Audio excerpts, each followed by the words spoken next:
connecting to the real nerds is so easy. You can go to our website, realnerdspodcast.com.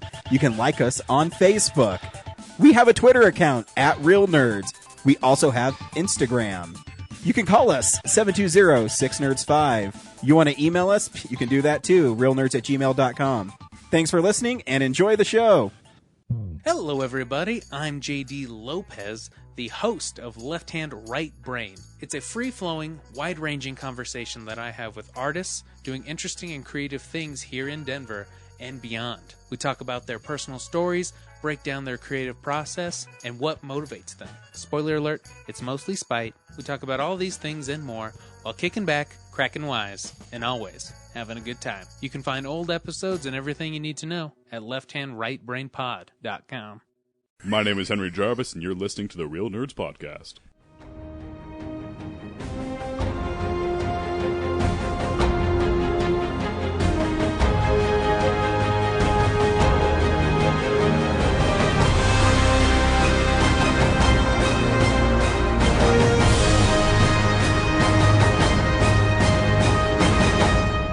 Welcome to Real Nerds Podcast, unofficially the official podcast of Denver Comic Con 2018 and beyond, and a proud member of Denver Podcast Network. We are Denver's premier movie podcast, at least I like to think so. I'm Ryan. With me is Corinne. 2 weeks in a row. I wasn't here last week, so this show lacked a little bit of energy, so I'm here to bring it back up. But what it didn't lack was yelling at Zach. Mm-hmm. You know what? And she did a great I'm so job glad that you followed my instructions. Thank you so much. I got we also three solid burns in. Good. Yeah. She did good, Blush. Zach's still here. Oh, sorry. Zach, you did really good last week. Thank you. Can I have my cookie now? You can have your candy sticks that used to be called candy cigarettes. Ooh, hey, throw me a box of them candy cigarettes. Oh, is it empty? That's empty. Brad, welcome again. How you doing today? It was a busy day. So yeah.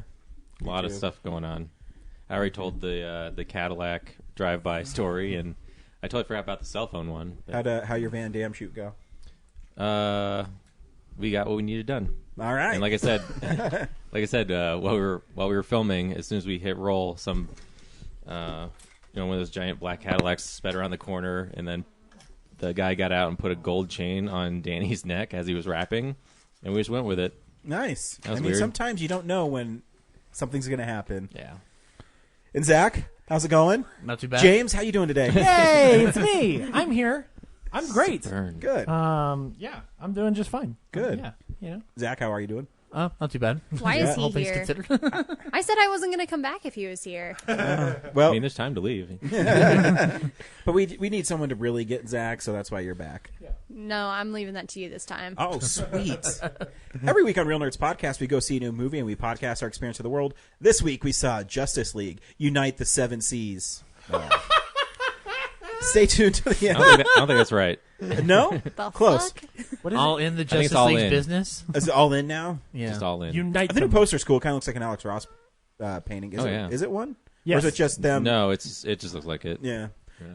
So stay tuned to the end of the show where we will tell you if you should see the movie or not. Spoil it after we play the trailer. We also talk about movies that are coming out, movie news, and movies that will be released. Have you guys been taking advantage of the Barnes & Noble half-off Criterions? Plus using your 15% off your full order and a 10% coupon you got from your mother-in-law? Did you do that? Yeah, I went there. I spent $22 and I got 2 Criterions. Which ones? I got His Girl Friday and Woman of the Year. There you go. His Girl Cool. Friday, His that's Girl Cary Friday's great. Grant, right? Yep. Yeah. Okay. He's sexy, man. God, I'm going to have to watch that again. you should. It's great. The Criterion's awesome. I think I saw. When did I watch it? A couple days ago. It was pretty great. Speaking of Criterions, can you believe there's a Night of the Living Dead Criterion coming out? You know what? I think there is. In fact, we can talk about that in real news.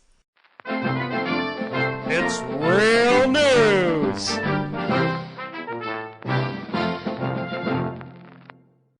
There's a Night of the Living Dead Blu-ray coming out from It is. Criterion. And it's amazing. One, the cover's awesome. It's like, I think the original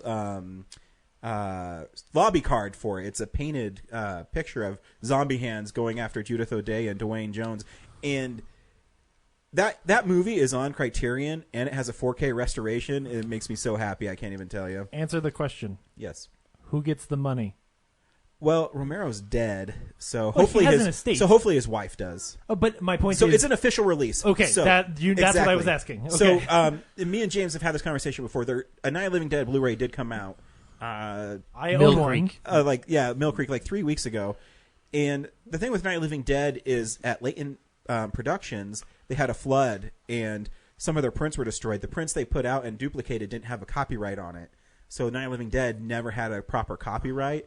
So a lot of people, it's public domain, so a lot of people will release it on, if you ever see those 50 greatest horror films, Night of the Living Dead is always included on it. And it's really sad because for a movie that was super popular and so influential, Romero never really made that much money off of it because he didn't get credit for it.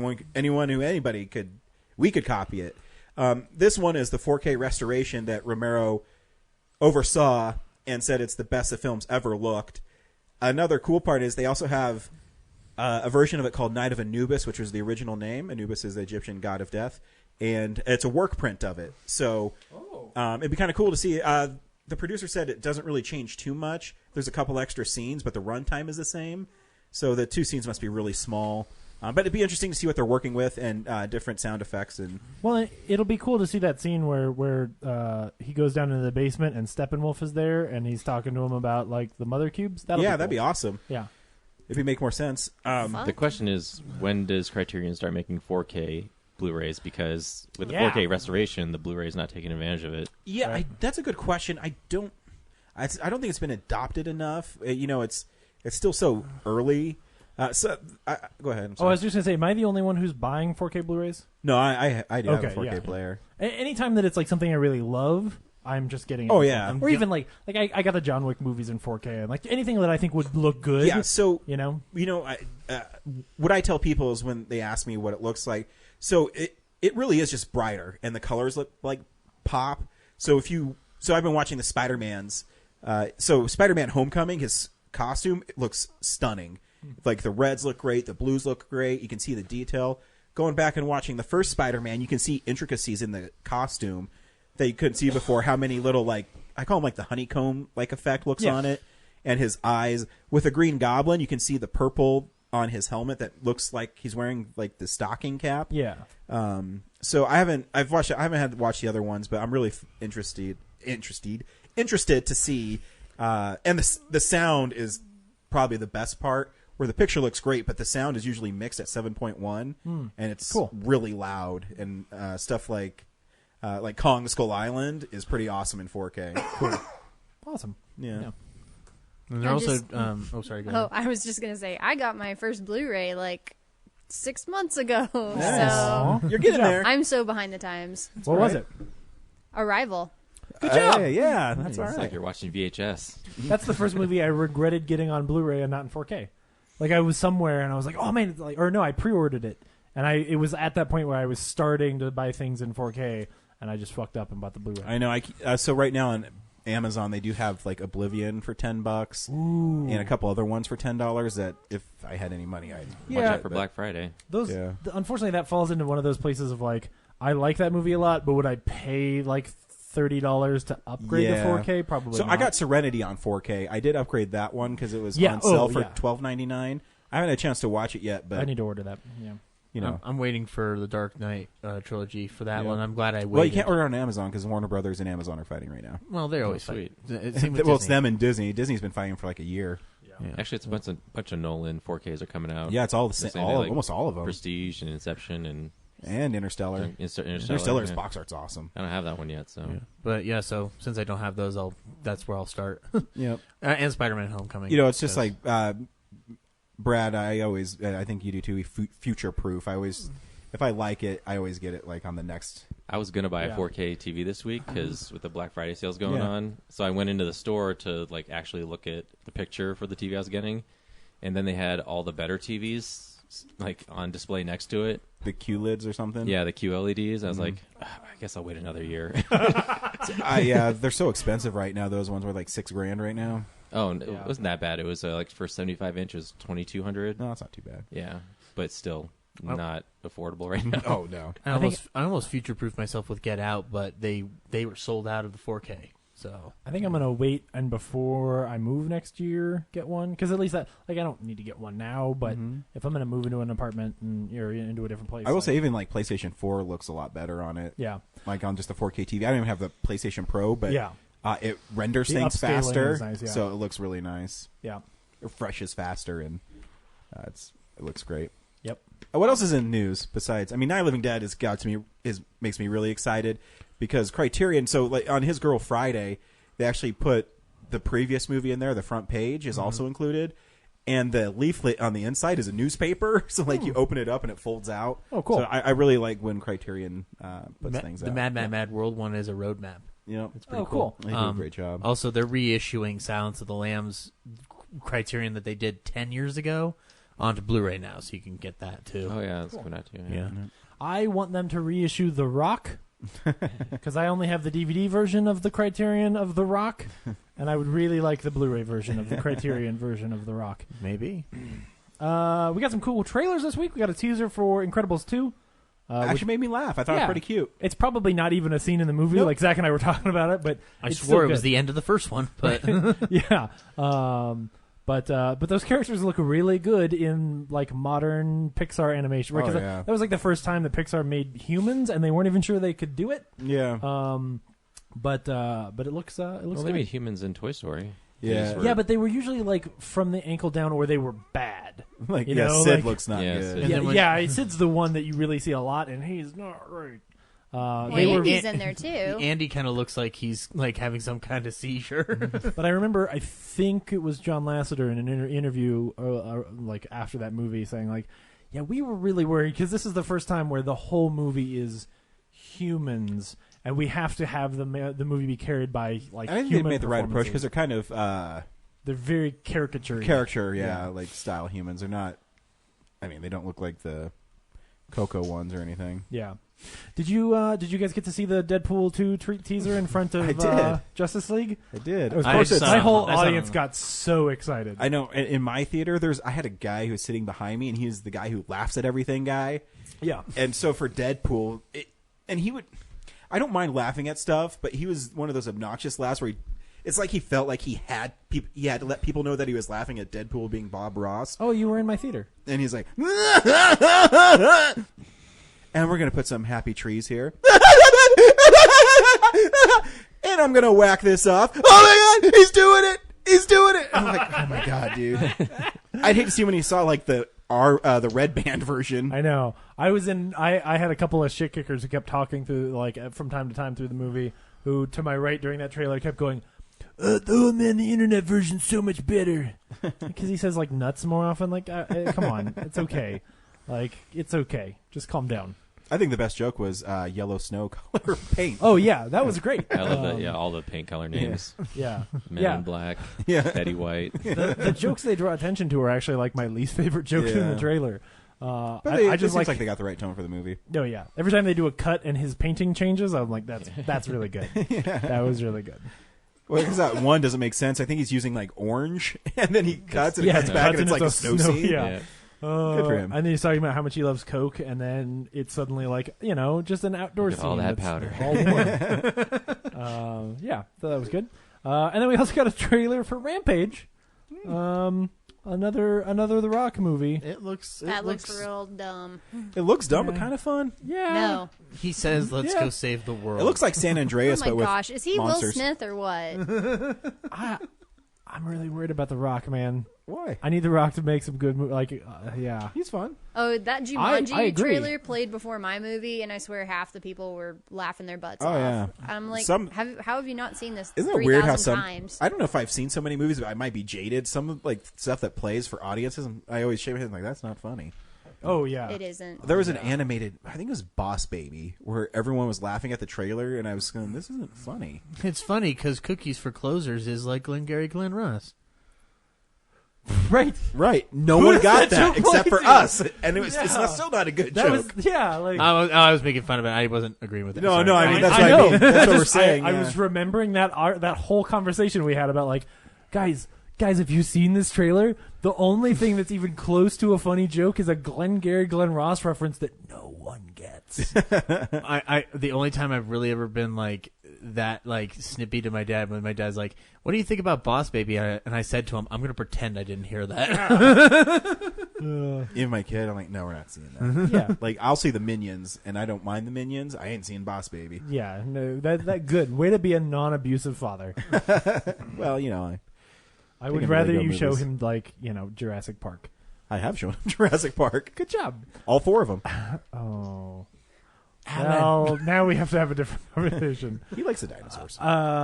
Super Mario Brothers is getting an animated movie from the Despicable Me people. I think that's the way they have to go. Yeah, of course. Because one, it's Super Mario Brothers really doesn't really have a story, but it's Princess Peach got kidnapped. But should be fun. I mean, so I'm replaying Superstar Saga, and I think it'd be fun if they did a Mario and Luigi style, really funny game where it's kind of doesn't take itself really serious, and Bowser's really funny in it. Yeah, I think it'd be fun. Yeah. I'm terrified of seeing Goombas say banana, and I really don't want to see Mario sing a song. But the weirdest part about it is they have to make Mario talk, right? Like, I don't know. He can't just say, "It's a me!" Like, that can't be his character. Well, Captain Lou Albano isn't alive anymore, Yes. so... So like I said, if you want a great game for your 3DS right now, they redid Mario and Luigi Superstar Saga, which is a great like Mario and Luigi game. And in it, Mario and Luigi just like mumble. They go, I mean, it's still really funny. Sure. Because the humor is provided by all the supporting characters. That would be extremely brave for them to try to do. I'm not saying it's a bad idea. I just, man. Now you got me worried because I'm thinking about like they'll probably cast it like they cast all major animations. Will Ferrell as Mario. Yeah. Like I one of the Jonas Brothers is Luigi. Like, oh, Zac Efron is Luigi. Jermaine Clement is Bowser. Yeah. I'd actually like that Beyonce one. is Princess I approve that Peach. casting. Yeah.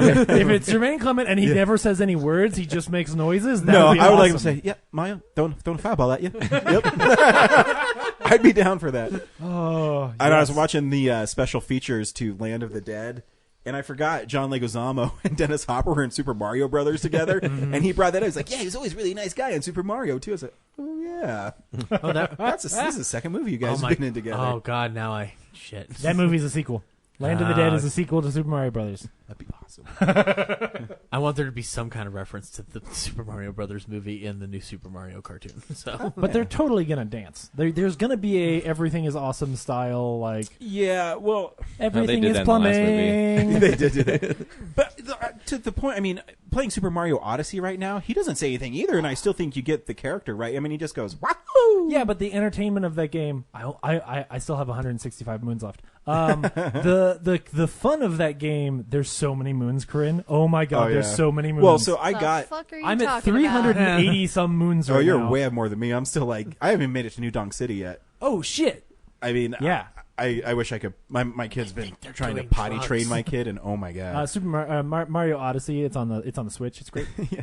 It's really good. but what did But moons the mean? problem is, It's like it's stars. the stars. It's the thing you collect collect. so you can unlock more levels. It's just. But the fun of that game is the platforming and all the levels. Like that's where your entertainment comes from. Oh, yeah. You're never. I mean, the little skits are pretty good, but I don't know that like if I sat someone down and just showed them the cutscenes from that game, I don't think they'd be like, "Oh, that was really great." I think they'd be like, Why does the giant turtle want to have sex with that lady?" Yeah, like I mean, I think it'd be tough to pull off, but I think you just go. Classic. I think you go Bowser kidnapping Peach, Mario and Luigi go off to save her, and then It's got to be like a Lego movie style thing where it Yeah, like celebrates I the think so, franchise, too. but I think also so, too. like has a fun. so that'd be Yeah. great if the Lego Movie people were making it. Yeah, I know. it'd be really great if the Wreck-It Ralph people were making it. Rich Moore, yeah, I'd That's be down true. for that. John Lasseter, I'd sign up for that. Yeah, but you know, Yeah, that's whatever. all right. Who cares? I'll see it and I'll They'll love do it. okay. Yeah, Because as long as the Goombas don't say banana, I'm good. I doubt the Goombas will talk. Well, maybe they will. They probably Think will. about it. Those Goombas are gonna make cute little dumb noises, and they get And they'll be hopped super on. popular, and then you know what? It'll be okay. Uh-huh. I don't And mind. then At least that report on point, the news yeah. like, why are kids saying Goomba? That's offensive. Oh, that's Where'd right. that come That from? is. That's true. Shit. What have we Controversy at Nintendo. Controversy. After 25 years, Well, remember they how finally 35 It realized was one of their super names was- controversial when he was wearing. You could see his nipples because he had like shorts on. I remember it's like a big thing. Oh yeah, because you can buy his underwear in Odyssey. I have those. his underwear. Yeah, because you can change 1,000 his clothes. coins. Yeah, What like the hell are you talking about? in Odyssey. You keep buying. 1,000 coins is his skeleton suit. Oh no, When that's how much I paid for. Are you his paying? boxers. sorry. Are you paying? Who's 10,000 skeleton? clothes, yeah. Who's underwear? Mario. Oh, okay. You can change Mario's clothes as you run around. So like when you're different levels, you can be like Safari Mario, or you can be like cool aviation Mario. So then why do I need to change his Safario. underwear? No. Mario. You can just have him just be in his underwear. Yeah, it's fun. That But you can also like it's so fun. maybe I want him to have a Safario outfit, and but Mario his top Safario. hat is a baseball hat. Or maybe scuba gear. You can do that in this game. Oh yeah, you can mix it up. You can get wild with it. How about Luigi bottom half, Waluigi top half? Am I right? What? Actually, So weird. I was at Walmart and I got a Waluigi amiibo because they were in the clearance rack for $4.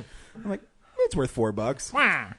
See what I tap it on and what happens. I think all those new Zelda ones. I'm just like, They're awesome. I want to get them, but I'm like, do I really need to start collecting? I have a lot of Little figurines. amiibos, but see, so some of the games like in Captain Toad, if you tap Toad in it, it unlocks I think 30 more levels. Yeah. Like little 8-bit ones. But all you need is the code. You don't actually need the figurine, apparently. So Well, yeah, but that's not cool. Yeah. There's also You wanna be able to, $15 a like- piece. Are they 15? I don't know. I haven't. The Zelda ones are. Are they? but, Oh, like, because those ones are pretty big. recent, though. yeah. You want to be able to like dig around in your bag and pull out your Waluigi and be like, "Wah!" and then like put him on your controller, Yeah. and then just throw him across the room because it's worthless. There is a great. I don't know where it's at on the internet, but it's like Luigi gets no respect, and it's how he's always like ostracized. And so there's this picture of all these amiibos, and it's like $12.99, and then there's just one line of Luigi's, and it says clearance. It's all Luigi. Aww. I like Luigi. All right. on video game news, I just got an ET game for Atari. I hope it's really good. We have to stop talking about video. And much like where the ET games are, that's where Zach's jokes land in the wasteland. We have to stop talking about video games because my mom is getting bored. Quentin Tarantino has landed over at Sony, so his next movie will be there. $95 million. Hopefully they'll make it back. Yeah. Or Tom Cruise wants to be in that. I was gonna say that. Well, I think the other way. I think they want Tom Cruise to be in it. It's Charles Manson. Either That'd be way, awesome. It's about 1969 as a whole. So yeah. And Charles Manson. he's gonna. Again, it's like saying Adolf Hitler is the star of *Inglourious Bastards*. No, but it's about it's about killing Adolf Hitler. So it is kind of Yeah. Okay. Revisionist history. Yeah, I want to see. Oh, I dude. want to see Manson get his face smashed in. Dude, if Brad Pitt shows up and carves the swastika into Charles Manson's face, Magic it. I'm just Get think yelled about at. it. This might be my masterpiece. What if Charles Manson is Landau? Aldo Rain. What's his name? Aldo Rain. No, the bad guy from Inglourious Bastards who gets the Hans swastika. Landa. Yeah, maybe Hans Landa is Charles Ooh. Manson. Think about it. And Need then to change his name after the Nazis lost. and then you can have Christoph Waltz be like, and now we're going to kill somebody. That's a pretty good Christoph Waltz. Someone carve out that baby. That was pretty good. Dude. That's pretty good, man. Oh no, we'll move on. We'll leave that one for the end. James Franco is gonna be in a whole lot of X-Men movies. No, sorry, I said that wrong. James Franco is gonna be a whole lot in X-Men movie. Multiple man. Oh, hi, X-Men. Yeah, that's awesome. Oh, hi, X-Men. He's gonna be multiple man. I laugh every time he's in Alamo. He's like, oh, hi, Alamo. Oh my gosh, he's so good at that voice. Yeah. I can't wait for that movie. Tearing me apart, Lisa. Yeah. No one respects my vision. Maybe vampire. Yeah. Have you you haven't seen it yet, have you? The Room. Nope. Oh, damn. I thought it was for free. I can't find it for free anymore. No. It's not on. It's not just on YouTube. It probably No, is. yeah, with with altered sound. Tommy Wiseau's like litigator's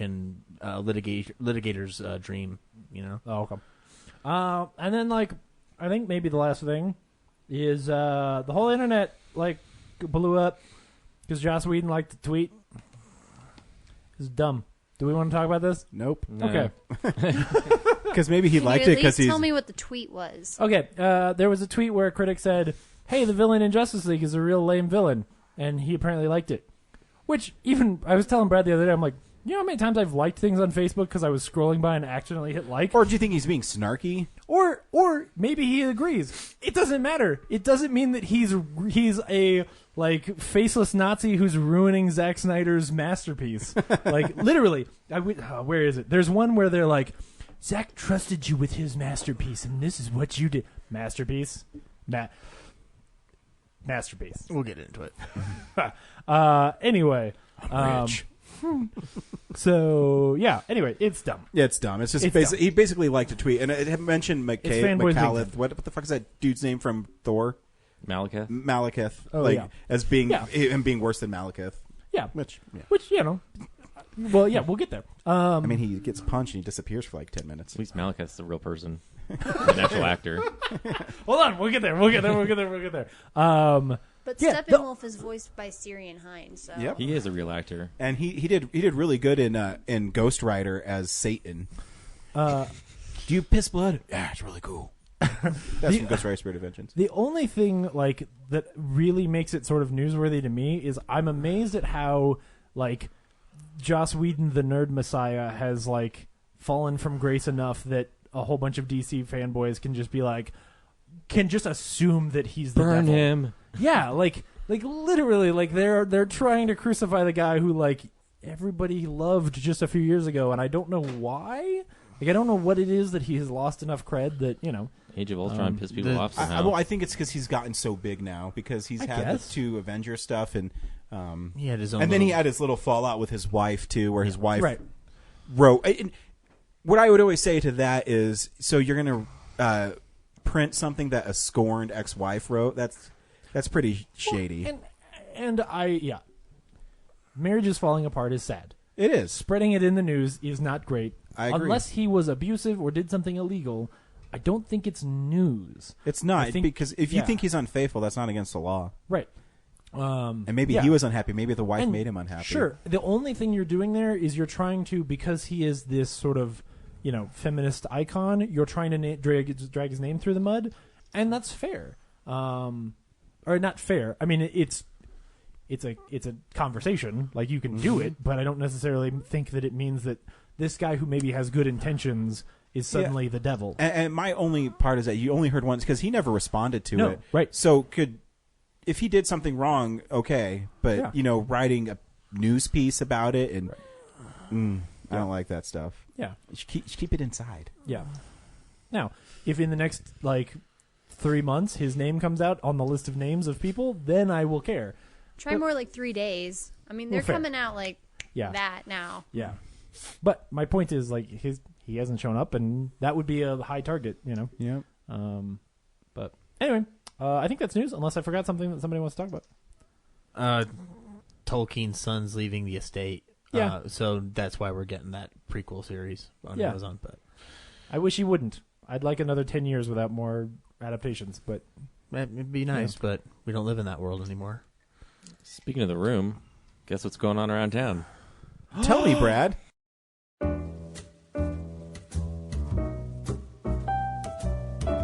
Hey, film buddies, follow me around Denver.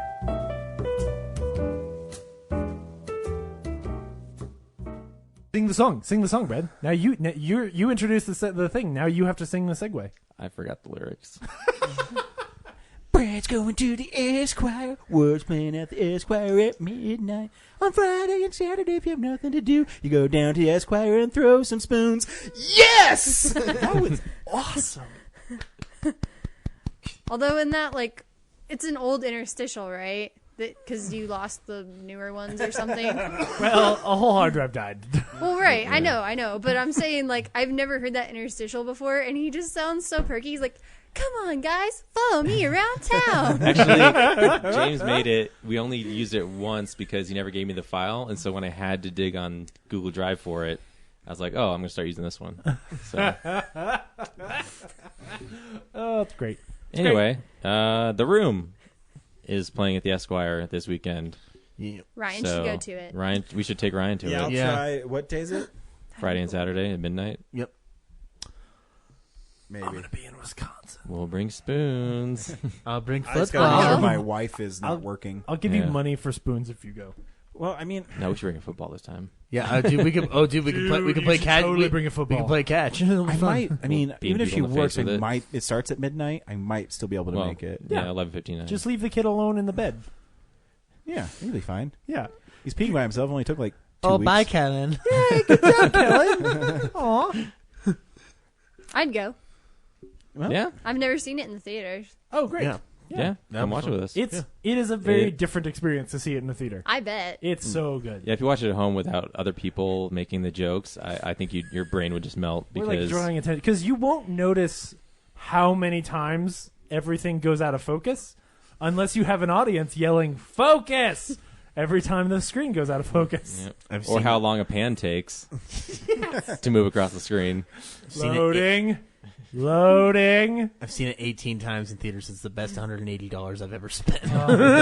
As long as someone covers my eyes so I don't have to see Tommy Wiseau's ass. Both times? Twice. Wait, both? Try 5. I'm sure it happened. Well, more but I than mean, twice. there's 2 different scenes. That's really Yeah, what that's true. matters. Yeah. They're the same sex scene. He Sex has is the for same belly button. Like, What kind of money, Denny? Bitcoin. I will try. I Yeah. promise. Yeah. So I think that's it for this week. Yeah. I wonder Oh what- wait, I might as well advertise next Tuesday as open screen night. So cool. come check that What out are you at the showing? Bug Theater. I'm gonna show Cardigan Sorrow, I guess. Nice. Do you know? a good one. I saw because I went to one of the Regal theaters. Are any of the local Regal theaters having the Hayao Miyazaki thing? Because I think I saw the little preview before my Yeah. movie that was like Howl's Moving Castle and select theaters, and I didn't know if there was one around town that. There might be. I think but there is. might- I don't know if it's this week though. Is it a Fathom event? They show Yeah. them. Yeah. They show them at the big one. So like Okay. the Highlands Ranch 24. It was like and the November Mills will show it. 26th or something, The maybe. Westminster. Oh, Yeah. Are you 29th. you live down by Lakewood, right? I think they show them Yeah. at the Mills. Okay. I'm pretty sure that's where the Fathom events are because they show the Met stuff there all the time. Yeah, they Okay. don't do it at. They don't do it 'Cause at. that's where I saw the, Denver West. Killing They Joke. Do, yeah. Yeah, Yeah. so it'd definitely be the Mills then. Yeah. Okay. I might go see Howl's Moving Castle. Cool. There That's a you good go. one. That's my favorite of his. Then. Mine too. Yeah. I really like The Wind Rises. It's beautifully animated. I haven't seen that one yet. I need to see Kind of that. boring, but like really beautifully animated. Yeah. It's one of those where you're like, And Emily Blunt's good in it. oh. Aw. Isn't no? It's Did you not see the Emily trailer for her Blunt. new movie? No. Oh, Yeah, Schneider. directed by her husband. Yeah, so John Oh, Krasinski shit. and her star in it. What is it? The Quiet something Place. of Quiet? silence. The Quiet or- Place, I yeah. think it's the Quiet Quiet Place. Place. yeah. So they can't make sounds It's really because something scary. like we'll get is them. hunting them if they make Ooh. a sound, and it looks pretty great It's like Cool. Signs, but quiet and probably good. Yeah, because with Signs is good. sand. I thought it was Yeah. gonna be like the Sandman because they kept pouring sand all over the place. Oh, that'd be awesome. Maybe the And then Sandman's coming to get him. and then they defeat him by vacuuming him up. Oh, you're talking about like not the Spider-Man villain. Yes, that happened in Amazing Spider-Man #4. Anything else, Red? no, that's it. Oh, okay. That's it for this. These are Blu-rays coming out. Perfect. Get me the video cassette of Spaceballs the movie. Have you seen this? But there's been a new breakthrough in home video market. Instant cassettes.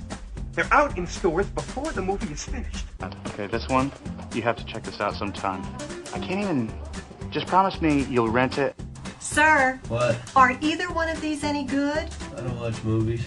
Not much too early. Prepare to fast forward. Preparing to fast forward. Fast forward. Fast forwarding, sir. Well, this is the last time I rent here. You'll be missed. Screw you! No. Go past this. Past this part. In fact, never play this again. Jabberwocky is getting a release on Criterion this Cool. week. I only The art's awesome. it is. I only mentioned this one movie's first not. because it was the first thing on the site.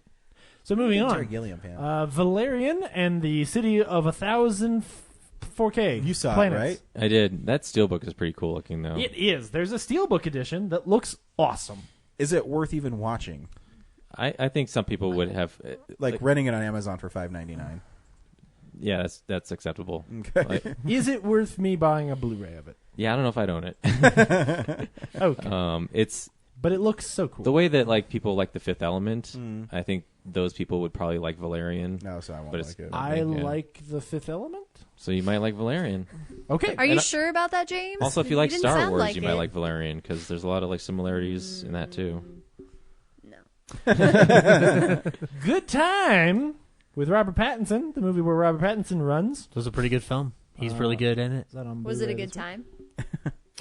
Not really, but You've You been got hanging, Henry. Corinne, Zach you've been didn't hanging out enjoy with Zach himself. too much. no, it's He did, just not in the movie.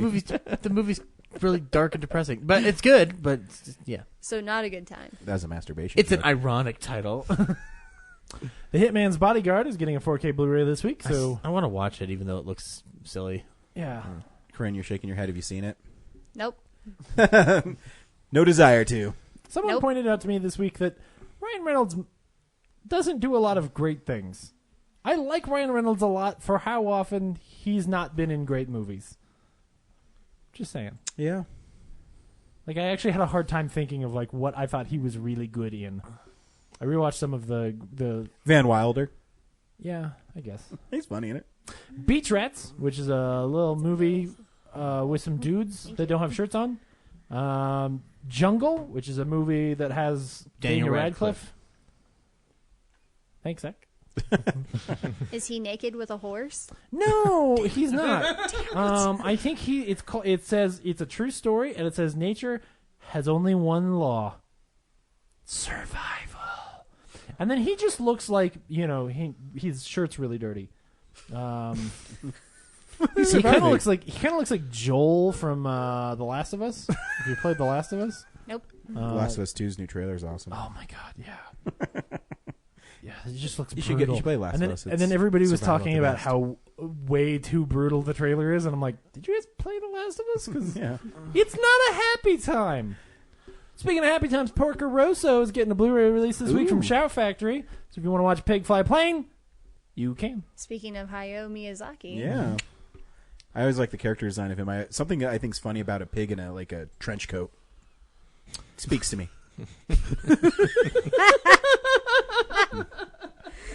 We got a steelbook release from Arrow for Donnie Darko this week. It's got a creepy rabbit guy on the front. Mm-hmm. So if you want another copy of Donnie Darko, you can get another copy of Donnie Darko. I'm sure kids at universities are going wild. Bat Pussy is out from AGFA this week, so you can Half watch. cat, half bat. It's like an animated movie. Oh. The tagline or the pull quote here is "Dirty motherfuckers fucking in my holy Gotham City." What are you on? What? I'm not. Is it I'm a not porn kidding. website? Hold on. I was about to ask. So the pull quote on the box is "Dirty motherfuckers fucking in my holy Gotham City." That pull quote is from Bat Pussy. That so sounds the like movie, a Batman porn. The movie's pull quote is from the movie itself. Yeah, this looks terrible, but it's it's awful. I'll show you the cover. Blu-ray.com anymore. No, I'm on Blu-ray.com. Teenage Slumber Party Nightmare, which is too many words for a title, is out on That Blu-ray. sounds this like week. it's somebody like English was their second language, and it's Well, they just stole the Nightmare on Elm Street like title treatment, and then there's like a creepy dude with a drill. So they are stealing like Slumber Party Massacre because the guy does have a drill. All right, we got to think of a name for this movie. What should we do? Dude, you are overthinking it. Teenage Slumber Nightmare Party. Done. It sells itself. Excuse me. It's Teenage Slumber Party Nightmare. So memorable. Great job. Anyway, that is all of. This isn't even like a Shout Factory release, as far as I can. No, it's SRS. They have some limited pride. to 100 copies. There's only 100 copies of Teenage Slumber Party And I Nightmare didn't out there. pre-order it. What's wrong with me? It's the wrong letter. It's supposed to be SOS. It's so weird. Anyway, yeah. This is terrible. Don't watch this movie unless it's great. Flawless logic, James. That's all. Casablanca. Don't see this movie unless it's great. I mean, it seems reasonable to compare Teenage Slumber Party Nightmare to Casablanca. They're basically the same thing. Pretty much. One of them is the greatest movie of all time. The other one is Casablanca. Mid-20s Nazi slumber party massacre. I just watched Always Sunny in Philadelphia, where they're playing a game and Frank's flag is a swastika, but with F's all the way around. Yeah. And they say, it's so good. And what does Dennis say? And that's Frank's flag, and that's just unfortunate. That's just unfortunate. I love that show. Oh, man. Yeah. This is what we've been watching this week. So, yeah, this is the stuff we've been watching. Corinne, start us off. Oh my gosh. So I was hoping to watch some of the Justice League animated TV show because I know it had been on Netflix for a while, but apparently it's not on Netflix anymore. Bitches. Wow. Tell us how you really feel. Netflix roasted. And then I couldn't find any of well, I did find them, but I wasn't going to buy them. The Justice League animated movies, Throne of Atlantis and Justice League War and all these other ones. I really did want to rewatch Justice League War because that's the one where they all meet up. So kind of similar to this Justice League movie we just watched, but maybe better, maybe not. The New Frontier is really good. I haven't seen it. I don't know. It's an animated one. It's based on Darwin Cook's. They just released a commemorative edition a couple weeks ago. It's fun. It's more a little lighthearted if you're looking for a good Justice League thing. Okay. So I ended up watching not a whole lot because my week was pretty busy. I did watch because I was kind of on a little Agatha Christie kick from our movie last week, which was Murder on the Orient Express. Oh, yeah. And I found ITV's Poirot, and I watched Mystery of the Blue Train. Is it kind of like Orient Express, but it's blue?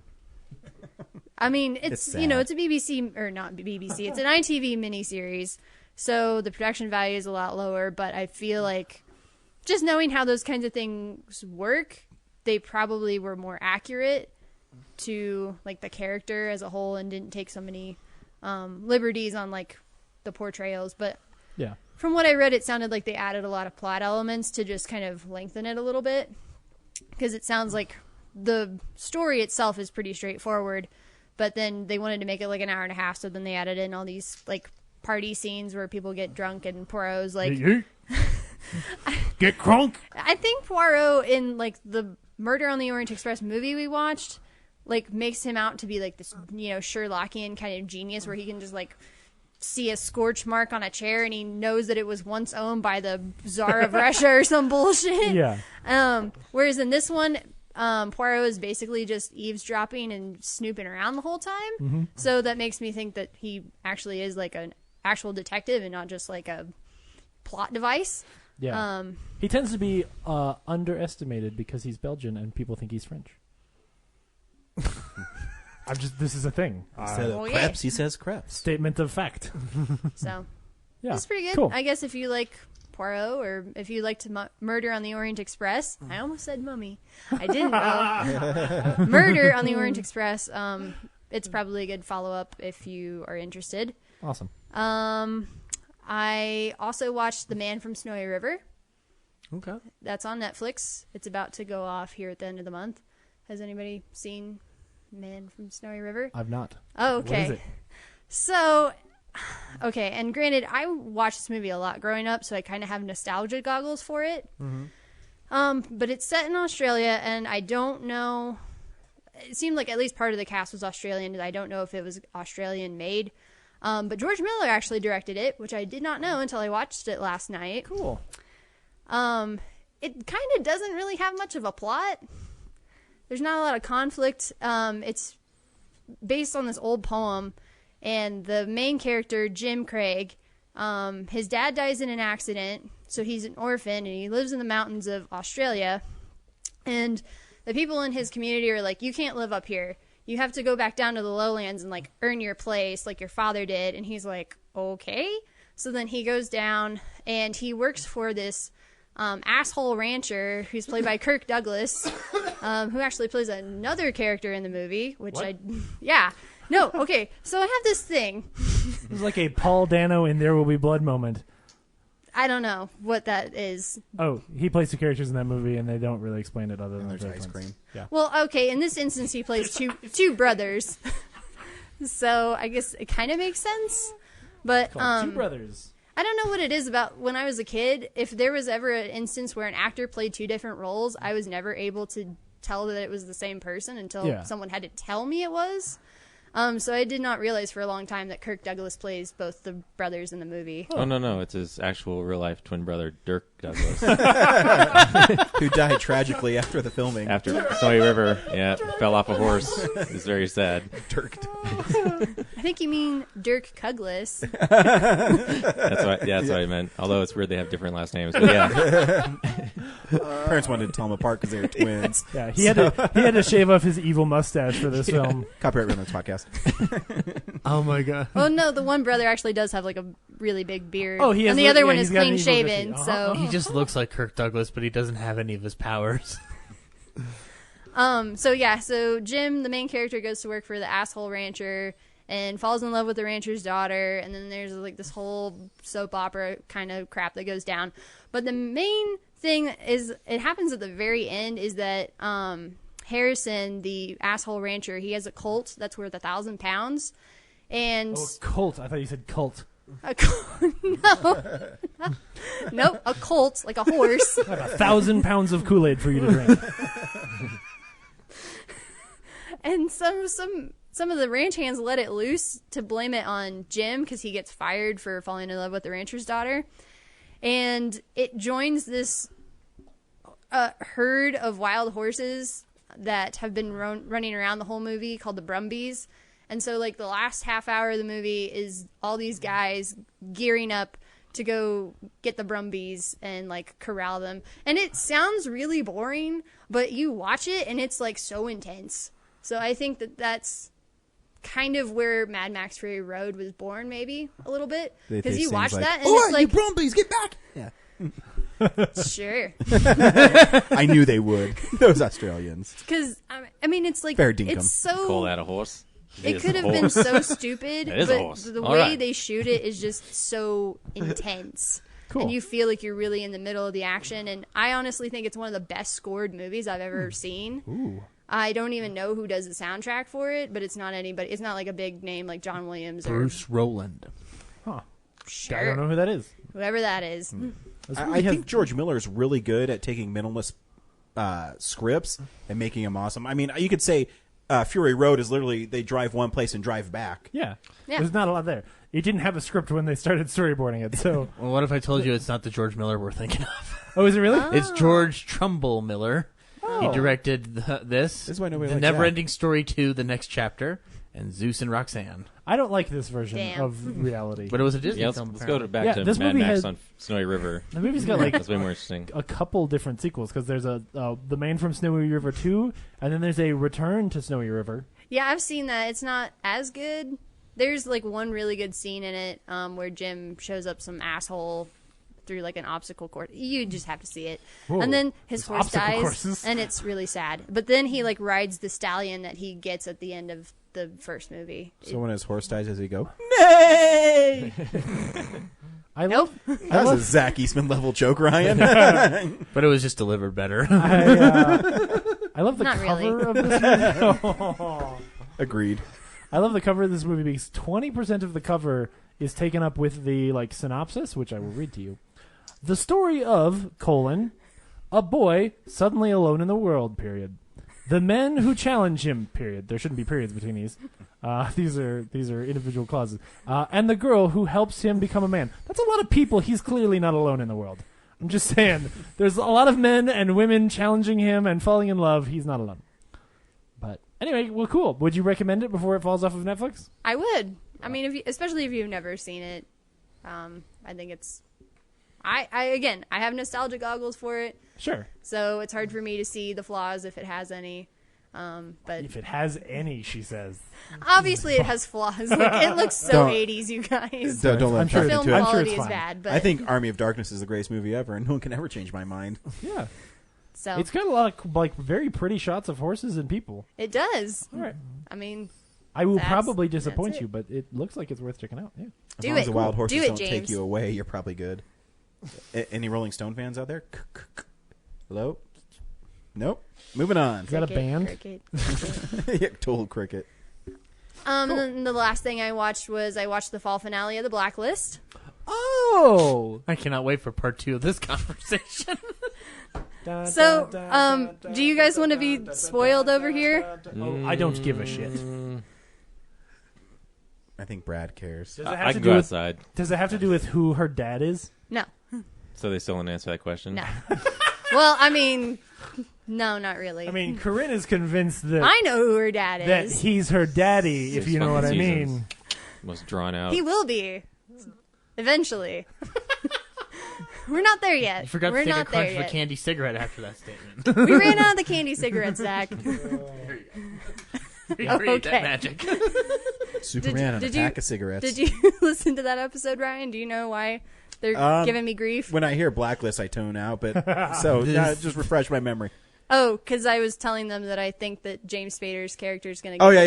Okay, now I remember. Yeah. Okay. Yeah. But she said it with such conviction, like it was like the. She's like, "Oh no, they're gonna have sex. It's gonna happen."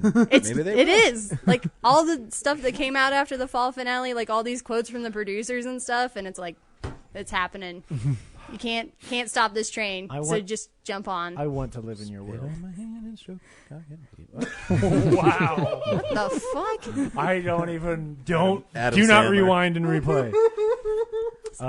Yeah. I just heard sex. So- Is it good? Maybe don't spoil it for anybody at home, but is it good? I'd say the last like 8 or 10 minutes of the episode are some of the best of that show. Awesome. Like they use the disturbed version of Sound of Silence at one point, and I'd never heard that version of it. I did not cry, but I was tempted to. Just because of what happens in the scene when they play the song over it. Yeah. And it's... Well, they probably died. And then they kind of make a ballsy move at the end. And again, don't want to spoil it, but depending on how they play it off in this next half of the season, it could really work, but it could also be really stupid. So, does her husband die? Because if her husband dies, I'll start watching again. Yeah. Yeah, he I was dies. thinking they're going to bet Tom's dead. Is he killed by Greenwald? Is he for sure dead? Oh, he's for sure dead. He's like they drop him in molten Well, lava. Yep. I've been saying well, that for not molten lava, months. but you see him in the morgue. He's got the little tag on his toe, and the actor said, like, And then the morgue blows he's up. done. See, you don't understand how much this misdirection is for the fall finale. Like, he's going to be back in the No. end No. of the second season. Unless the morgue burned down Well, again, and we watched his body Watch burn. this show. This show's ridiculous. If- They'll find a way to bring him back. If James Spader's character and Liz are going to Throws a get box in together, water? then her husband's got to be off the show, Wait, right? who killed him? Red? No, Red didn't kill Okay, him. yeah, he's alive. Did they find No. his body in a quarry like in Stranger Things? Because maybe he's a stuffed animal. No. He gets stabbed, and then he dies. Oh, he gets I don't stabbed? know. I don't. Yeah. He doesn't get shot in the head. Yeah, he's coming No. back. He could. No, he's not coming back, you guys. They could Yeah, you're revitalize gonna have him. egg on your face when he comes back. They could put him in a pool with a mother box and bring him back. Spoilers. Well, no one needs to listen to the end of the show. Great, good job. So, I'm kind of interested to see what they do with this next half of season 5. So, Cool. Well, I'm glad it's exciting, and I want that guy to fucking die. yes, he's a bitch. Greenwald? Okay, name's we got it. Oh no, it's just like Red Reddington. I'm just making up. Oh, I thought you were making a Harry Potter I've joke. said it like 6 times, waiting for someone to react besides Brad. I thought you were making a Harry Potter like Grindelwald joke, and Nope. it was just over my head. No, you said it a couple times, but if you say it enough times, it does become Exactly. funny eventually. Not really. It does. Have you ever seen like Airplane and stuff? That stuff sticks. Yeah. Have you ever seen any Michael Myers joke? Mike Myers. You say Michael Myers, we're thinking of Haddonfield, and Yeah, whatever. That's not funny. It's just pointed. Ah, man. It's a knife, Brad. It's a fucking knife. I know. I just think it was funny. Why? It is funny. This is why we don't put Ryan and Zach on the same side of the table. Clearly, Zach is rubbing off on him. There's an osmosis of unfunny going on over there. Don't hate the player, hate the game. I should leave before it affects me. If you want to be clever, come on this side and stop right here, and you're good. For those of you listening at home, I stopped before I got to Zach. Brad, what'd you watch this week? I'm sorry, were you done, Corinne? I'm done. Yeah, you're good. Oh, I was fuck trying. off. I wasn't really done, but I'm done. I was trying really hard to get my green wall joke to land, and I just lost It track. didn't. One day, maybe Blue Bluington will land. I caught it the There first we go. time. That was the good one. I caught it the first time, and it was hilarious that first time. So, give you that. Yeah, so this week, not a lot. Family Guy season 15. Been Nice. binging that, but it's tons of random jokes. So I'm not gonna bother so trying to remember it. What I've been enjoying about it is the jokes that are kind of like subtle. I think Family Guy's getting really good at it. No, they are. So there's this episode where Brian goes and works for Home Depot, and he shows up in the house, and he's like, "Hey, guess what?" And so he says, "Don't say it." And Lois says, "Oh, look at you, Brian, bitch." Like, there's just stuff like that. And there's this part where Peter is like explaining to Trisha Takanawa what's going on at the brewery, and she says, "Did I get the story?" He's like, "Yeah, except your eyes are different or something." It's so stupid because she's Asian. I don't remember I couldn't hear it through the shape of your eyes or through something. the shape of your eyes, but yeah, that's about the gist of it. Subtle, like jokes about Asian people's eyes. It is, but it's always a good subtle joke. No, it's subtle because it's fleeting. It's not. It doesn't linger on the joke. It's really quick. Yeah. Anytime Brian's a douchebag, it's always funny. That's not what subtle means. Anyway, I have noticed. Explain to me what subtle means, James. Not pointed or on the nose, like jokes about Asian people's eyes. Anyways, Brad. That's racist. Yeah, so I haven't watched the whole season of that, but I'm working my way through it. I started watching the Punisher series. Oh yeah, and that first episode is really badass. Man, I gotta watch that. I'm only on episode 3 right now, and so I'm only getting in the middle of the mystery. How many episodes are there? I didn't actually look. I think there's maybe 12 or 8. Yeah. Is this going to be the redemption of Marvel TV shows on Netflix? I don't know. Like I said, I'm only 3 episodes in, but I thought it was really cool how like the opening of the show is immediately Frank Castle just gets revenge on all the people that killed his family. Oh, nice. And then I think it takes place. Didn't he do that in Daredevil? Well, no. Yeah, the movie. Oh, I thought he did that in the second season of Daredevil. Did he? I couldn't remember because also what's her name? Like the lawyer lady comes back like in Hogarth. I don't remember her name. Carrie Fisher. What? Carrie Ann Moss. No, she's not in it. She was in the Daredevil series, helping Murdoch. Oh, Karen. Karen. Yeah. Oh, okay. So like no one cares about her. Oh, but she cares a whole lot about the Punisher and Frank Damn it! Castle. I hate that whole thing. So anyway, he's Frank You're Castiglione. A good person. Don't do it. No. Wow. Okay, I guess you're not a good person. Hey, Feige, if you need a new writer for Punisher, it's Jeff Loeb. Oh, He's okay. in charge of damn, never mind. But yeah, one of the cool parts of that opening sequence is like one of the guys involved with his family's murder. He flees to Mexico, and he goes into the stronghold, and they're having like some kind of crazy party, and then his henchmen are like, "Don't worry, we got this under control. If Frank Castle gets to Mexico, we'll take care of him." And then it like zooms out, and Frank Castle's across the border on another building, and he fires a sniper shot that takes out the guy. Nice. Yeah. So he didn't have to go to Mexico. That's cool. I'd like to see it like a great so I still think Punisher Warzone's lots of fun because it's over the top because a dude gets shot with a bazooka while he's parkouring. Yeah. I think it's pretty great. And but I heard this one's pretty violent, but like in a really gritty kind of cool way. Yeah, like and later, like at the end of the episode, the cool part is when it's been building up. He's spent most of the episode with this sledgehammer, like working out his demons, and these guys pick on him, and then Is it Mjolnir? Meow meow. It's Milner Light. It fell from the sky after Hela broke it. Yeah. Oh wait, they were in like in Iceland, Scotland, yeah. Scotland, yeah. I just said Scotland. So if you had to give these first 3 episodes a letter grade, what would you give it? I'd say A.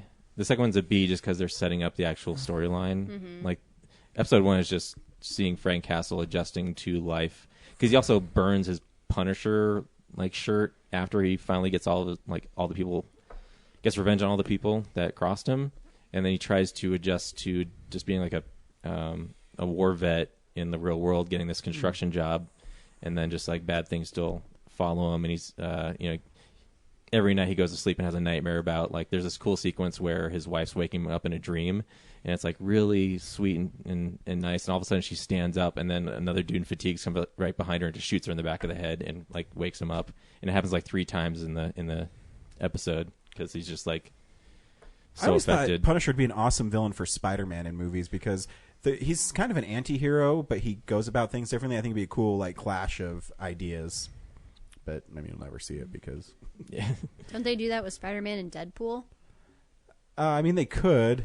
Yeah. I thought they did that in the animated series. Did they? I don't know. How would you tell their costumes apart, though? I don't know, whatever. The one on Disney or something. Yeah, so that's, and then I kind of felt like I got taken away in the 3rd episode, so I didn't get the full effect, but it's cool. It's a little bit of a slow burn, but when the action comes, it's awesome. And then Zach and I saw 3 Billboards Outside Ebbing, Missouri. I saw it too. Oh. Yep. What are you guys doing? Working and potty training a kid. You clean up pee for every hour on the hour for 3 days, motherfucker. I don't have an excuse other than... If I wanted to do that, I'd hang out with Zach. Oh, nice. He's already given him sponge baths. Poor Zach.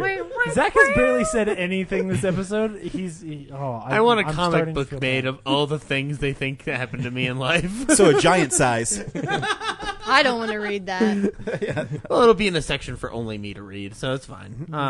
Anyway, we saw 3 Billboards Outside Ebbing, Missouri. What did you think, Brad? I thought it was really good. I thought the ending was... It didn't go where I expected it to, and I felt like it was just kind of... It felt like he wrote this really great story and just didn't know how to really end it for me. I know James is completely opposite on that already. But like I didn't want like going in, I was hoping there was a bit more of a mystery of like tracking down the killer of her daughter. But I'm also fine with that not being a thing. But also where it goes, it just feels like it's definitely a character piece movie. Like you just see people existing and living through this tragedy, and how like all their actions, as wild as they are, like just create like one little thing creates so much chaos in this town. It just lights a fire for everybody. And, but yeah, after all that like intensity, it just calmly barely resolves. Yeah, it goes. It just kind of just rides off in the sunset. It's rough because of course I can't say anything to you other than that I adore this film and I really love the way it ends. But that's because it's not about that, right? It's that not, pain never it's not goes about away. the ending. Well, it's not. No, it is very much about the ending, but it's about the ending for those 2 characters and not the ending for the mystery. Like the mystery. The mystery's of a the red film, herring.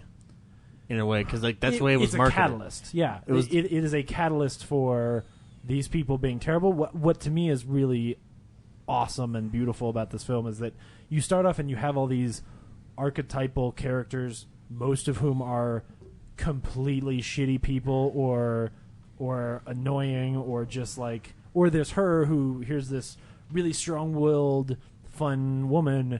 But he doesn't let anyone off the hook and doesn't let anyone be like,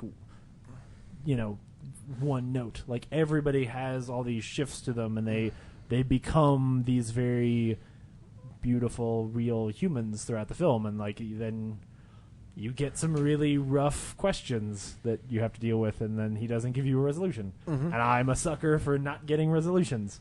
I really liked it. I still recommend it though, so you definitely should see it. And it's hilarious. There funny. Are so many good. I think I can say this and not spoil it. I think Martin McDonagh is the only person who could get away with that little boy's room joke. Yeah. Like that happened. There are so many. It's so really, subtle too. Really wickedly smart jokes in there. Man, the scene where where Sam Rockwell is talking about how you have to say colored people torture is hilarious. And I think that the interrogation scene is one of the best written character scenes I've seen this year. Like that interrogation scene is beautiful and heartbreaking, and like you're watching this great chess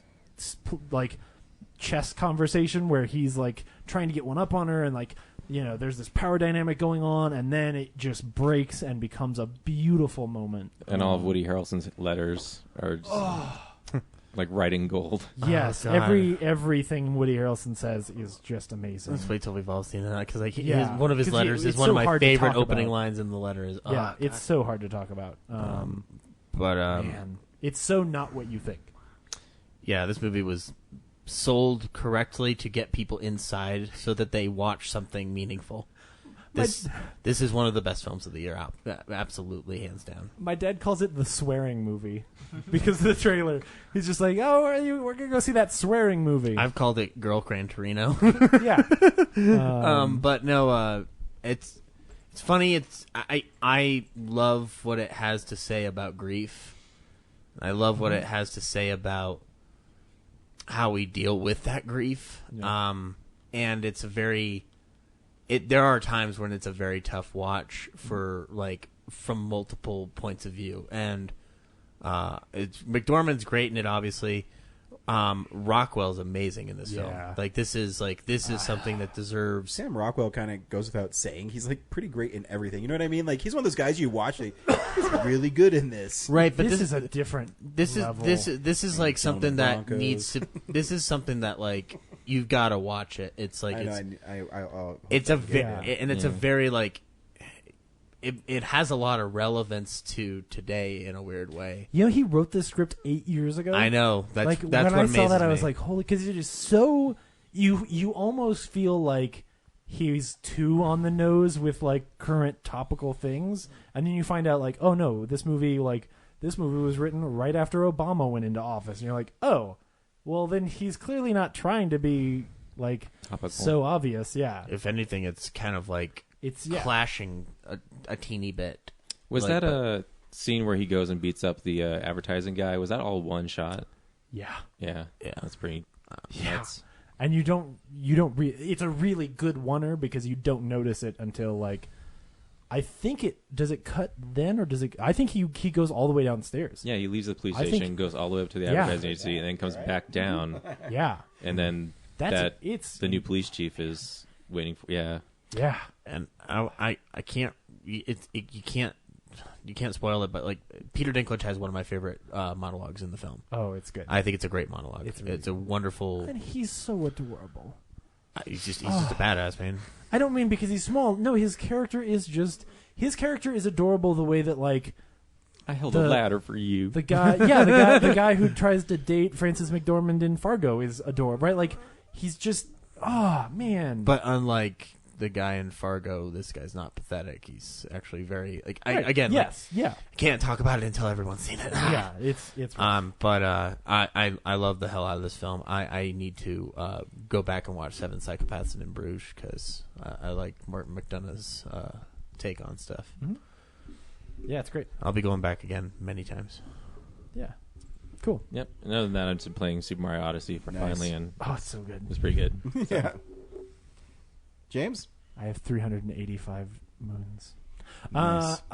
600 minutes? Just a couple extra things. I got a chance to see the documentary Score, which is about film music. And it's good. It's about an hour and a half long. There's some really interesting stuff in there that I didn't know, especially some of the early stuff where they're talking about some of the older composers. There's a really good just 20 minutes about John Williams that's just great, but that's always fun. And there's some cool footage in there that or at least that I've never seen before of early sessions with John Williams and Spielberg and then a bunch of just great composers that will pop up that you've seen before. The section on Danny Elfman is really good. The section on what's the guy? I'm gonna forget Hans Zimmer. The Hans Zimmer section. Howard good. Shore. Howard Shore's in it, but there's not a section on him. Tyler who's Bates. The guy? No, Junkie XL. Who's the guy who did the? Who's the guy who did the score for Shawshank Redemption? Oh, Thomas Newman? Yeah. There's a great section on Thomas Newman that's wonderful. Mm-hmm. Tom Holkenborg, who did who did Fury Road, is in there, and they talk about and play some of that score and talk about him making that score. It's only a few minutes, but just seeing some of his process is really cool. I watched it on a plane. I think it's well worth, especially if you just because mostly you're just listening to guys talk and listening to music and some of that stuff. You're listening to music, or you're watching music. Well, no, you're what I was getting to was like if you were, I don't know if it's on Netflix or anything because like I said I saw it on a plane. But if you were at the office or if you put it on in the background and you were listening to them talk almost like a podcast, you would be fully entertained by it. So I think it's totally worth checking out and just listening to those guys talk. There's a couple guys I didn't really know who they were, or some guys who do like some of the scores, like the guy who did like the score for the Minions and some of that stuff that I don't know them as well. But it was actually kind of good to hear them talk as well because they had some really interesting stuff to say. There was no Michael Giacchino, which made me sad, but that's okay. He's probably really busy. Yeah. We just score Spider-Man. Yeah. Oh, I guess Junkie XL is in there somewhere, but what's his real name? That's Tom Holkenborg. Xavier Long. Oh, is it really? Yeah. Wait, he gets credited as Tom Holkenborg and Junkie XL. Yeah. Oh, okay. I always thought it was two different people. No. Oh, I mean, that's what he wants to say. Right? Not Xavier Long. Let's look it up. Gotcha. It's just I guess it just depends on how he wants to be credited. Interesting. Well, here they say he's credited in the Netherlands as Antonius Holkenborg. They're not brothers, are they? No, I think they're the same person because that looks like him. Anyway, it doesn't matter. Sounds like an action hero, Antonius Holkenborg. Because literally, like on the soundtrack, his name shows up as two different names. Okay. Moving along. And then the very last thing was I got a chance to see Wind River, which is the movie with Jeremy Renner and Elizabeth Olsen. Box art's awful. The box art is not great. The box art just looks like the Mystic River cover. Yeah. Which isn't great. And it's from Taylor Sheridan, who did Hell or High Water and Sicario. Mm-hmm. Wrote Sicario. And this movie is incredible. It's really good. So it tells the story of Jeremy Renner is like a hunter, but he hunts. He's on an Indian reservation. An Indian reservation, and basically people bring him in to hunt. The most dangerous game. Yes, actually. So like, really, it starts. He's so he's a bounty hunter. No, there's like coyotes on a guy's land, and he's called in to go hunt and kill the coyotes, so they'll stop killing his animals. So his job isn't to hunt normal animals. He hunts not prey animals, but predators, right? So he's there, and he's out in the woods looking for these coyotes, and comes across this body in the snow that is a young American Indian woman from the reservation. And the movie's inspired by true events, is what they say. Basically, like, it's inspired by the fact that on reservations, the crime rate is kind of high. Women who go missing don't necessarily get reported all the time, and there's not a whole lot of cops. But because of the murder, Elizabeth Olsen, who's a FBI agent, gets called in, but she's not like a hardcore real FBI agent. She really just gets called in to figure out if it's a murder, so that then she can call in like the guys who solve shit. But because this woman basically died from exposure, even though she was clearly like raped and left out in the woods, because it's not a murder, or like she died from exposure and she didn't die from a gunshot, she can't call in the FBI. And so she ends up partnering with Jeremy Renner to try and solve this murder. This is the first 15 minutes. And it's a really beautiful, at times heartbreaking thriller with some really great turns. I will say there's a couple of really tense moments that are very... I mean, I don't want to say they're like Sicario level tense, because I wouldn't say they're not shot on that level. But certainly, you know, Hell or High Water, the bank scene early on with the older guy, and then the shootout at the end. Like, there's some similar quality sequences here, and I think a really cool story at the end of the day. Totally worth checking out. It's a really easy, like, hour and a half. Like, it's, it's not a huge ask, but it's a great, interesting movie that's worth checking out. So, and it was out on Blu-ray this last week, so I'm sure you can find it somewhere. I'm just sitting here wanting to watch the version where Jeremy Renner and Elizabeth Olsen fight the Predator. Oh yeah, with a bow and arrow and yeah. the ability to control things with the mind. Yeah. Yes, the Predator's finally been his match. The one thing that and there's nothing that can be done, but all of the American Indian actors in this movie are all the guys you've seen in every other movie where they play American Indian. Right? There's like those two guys. What are their names? Gil or Gus? Graham Greene. Wes Studi's in there, right? Say again? Wes Studi. Ooh, I don't know that one. Adam Beach. Gil Birmingham and Graham Greene, who literally play every American Indian in every movie. That guy. And he's a good actor. Yeah, no, they're great. But they're like, it just makes me sad that there aren't, and there are some like supporting characters in the movie that I was like, oh, cool. But there's just not a whole lot of American Indian actors, which is too bad. So, anyway, really good. You should check it out. Zach? Watched a couple things this week. On the documentary front, I watched Price for Gold, 30 for 30 on Tonya Harding, because I was not really familiar with the subject of the movie Brad Saw, I, Tonya. And that shit's nuts. Yeah. Yep. And they interview Tonya Harding's interviewed throughout the entire movie. Nancy Kerrigan doesn't get interviewed at all because she declined to be interviewed, but yeah, which I don't blame her. No, like Nancy Kerrigan's like, can I just leave this alone? Yeah, but Tonya Harding, like, I'm interested now to see that movie, having seen this documentary, because everything she says, like, I don't not believe her, but like it raises every answer she gives raises 5 more questions. Just because of the way she presents herself. So it'll be interesting to see what the movie, how the movie handles certain scenarios. But it's an interesting story, and it tackles the media's side in that whole issue, I think, pretty well. It's 30 for 30, so they usually get directors who know how to do that. On that same note, I watched Catching Hell, the Alex Gibney documentary on Steve Bartman, who caught the foul ball from the Bartman. Moises Alou. Moises Alou, yeah, and that documentary is among the best I've ever seen in my life. Fascinating. The Cubs gave him a World Series ring. Yeah, last year. Yeah, which I'd love to. It'd be cool if Gibney could get Bartman on camera to do like a follow up to this doc, because it's amazing. Because the first half of the doc, or like the first 20-30 minutes, is actually about Bill Buckner. And his foul up, quote unquote, during the '86 World Series with Boston Red Sox, and it's eerily similar because that happened in Game 6, and they still had to play a whole other game. Mm-hmm. And same thing with the Cubs. The Cubs, it happened in Game 6, and there's still a whole other game to play. So that they pin these curses on specific people, is really interesting in how sports work. It's the mob. It's this weird mob mentality mixed with the cultural history of those teams, and how it's covered by Sports Center and things like that. It's because even when you watch it, he really doesn't even like lean over. Like, yeah, I don't even know if Moises Alou's going to make that catch. You know what I mean? No, have you seen the doc at all? Yeah.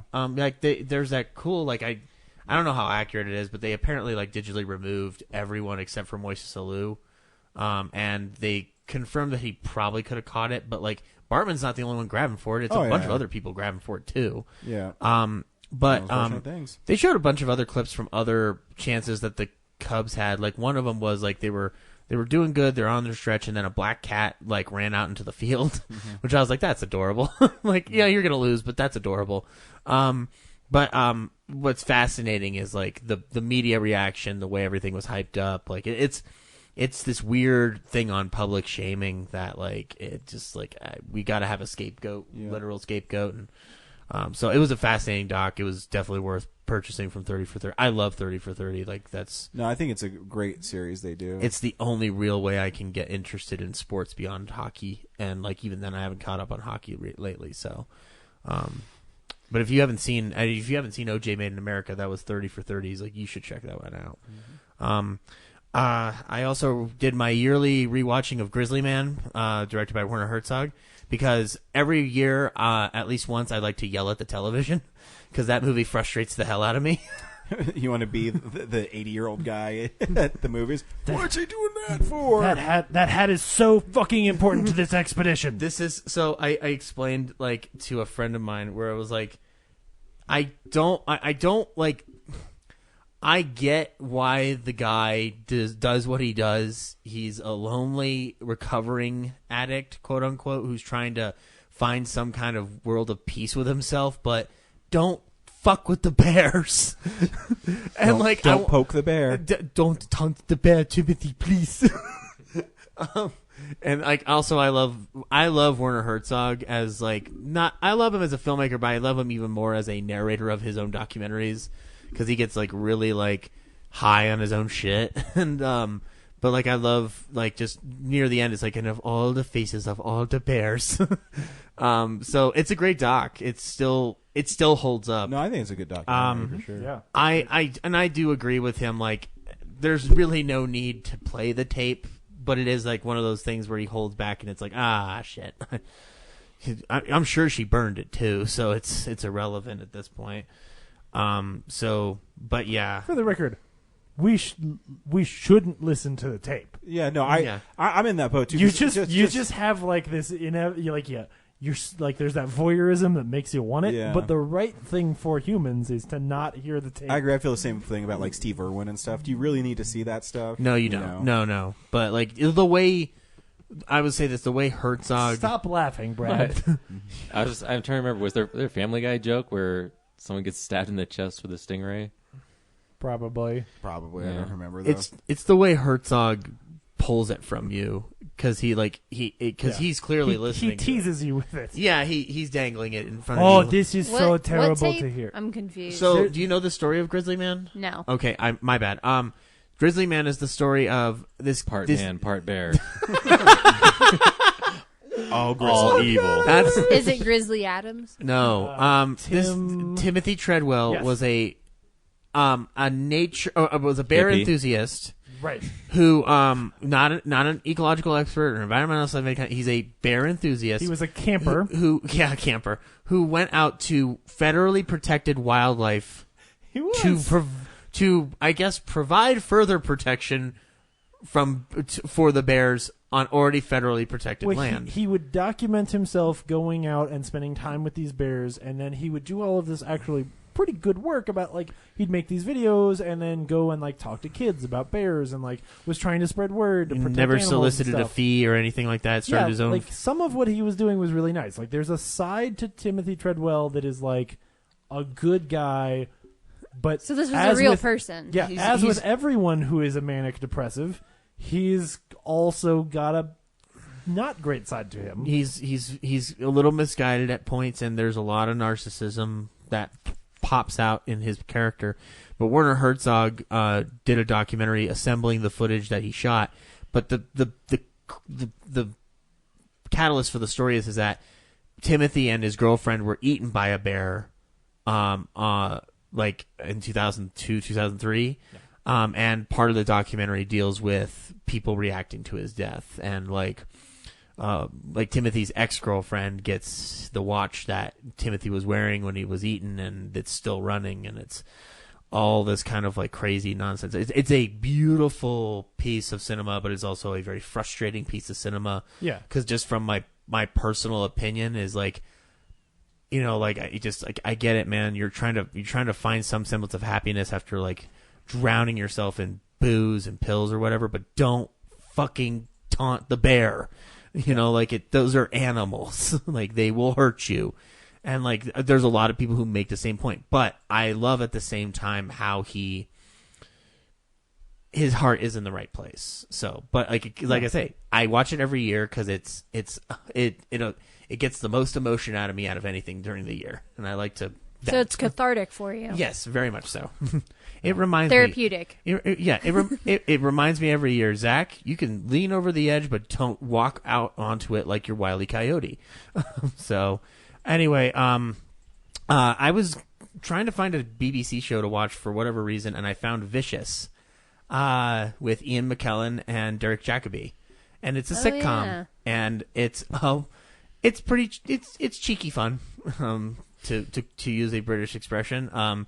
It's like an ex-major actor and his life partner are living in an apartment building or complex with another elderly woman across the hall, and like I've only seen the first 2 episodes, but the pilot is like they're older gay men living together, and then a new young man moves in across the hall, and so it's about Ian McKellen and Derek Jacobi hitting on a young guy, and it's hilarious as fuck. I love it.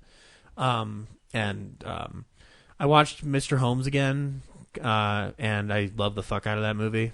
Ian McKellen is a great Sherlock Holmes. That is a really good movie. I remember seeing it in theaters 2 years ago, and I was stunned by how good it was. And then I didn't know Bill Condon directed it until after the movie was over, and I was like, oh, that makes sense that Bill Condon would do a good job at something. He's like Except for Twilight, because fuck Twilight. That's not his fault. Yes, that's not his fault. Leave him alone. I mean, but think about it. Was he really trying? No, he wants money. Exactly. He didn't need to try with Twilight, is what I'm saying. Oh, yeah, absolutely, yeah. But anyway, Mr. Holmes, great fucking movie. It's on Prime right now, so you can check it out for free. Ooh, I'm gonna do that. Yeah. Rewatched the Peanuts movie as well. Ooh. And I love the Peanuts movie. I think the Peanuts movie is amazing. I thought you said something else. Oh, he likes that one too. He watches it every year. More like every day. Yeah. It's a cell phone video. He gets a big that he made emotional himself. reaction out of him. The Peanuts movie is very cathartic for me. Sorry, the Peanuts It's very movie. catheter for me. The Peanuts movie's cute.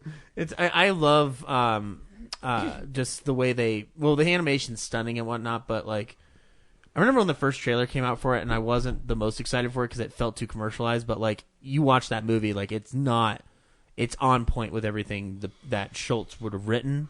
Like the mentality is there in the correct format. You so doing I really drugs love over it. there? No. Probably just tired. He's a Yeah, I have to listen to Zach talk about his movies for like 30 minutes. No, actually, I'm done. So that's all I watched this week. You don't want to talk. I was really done.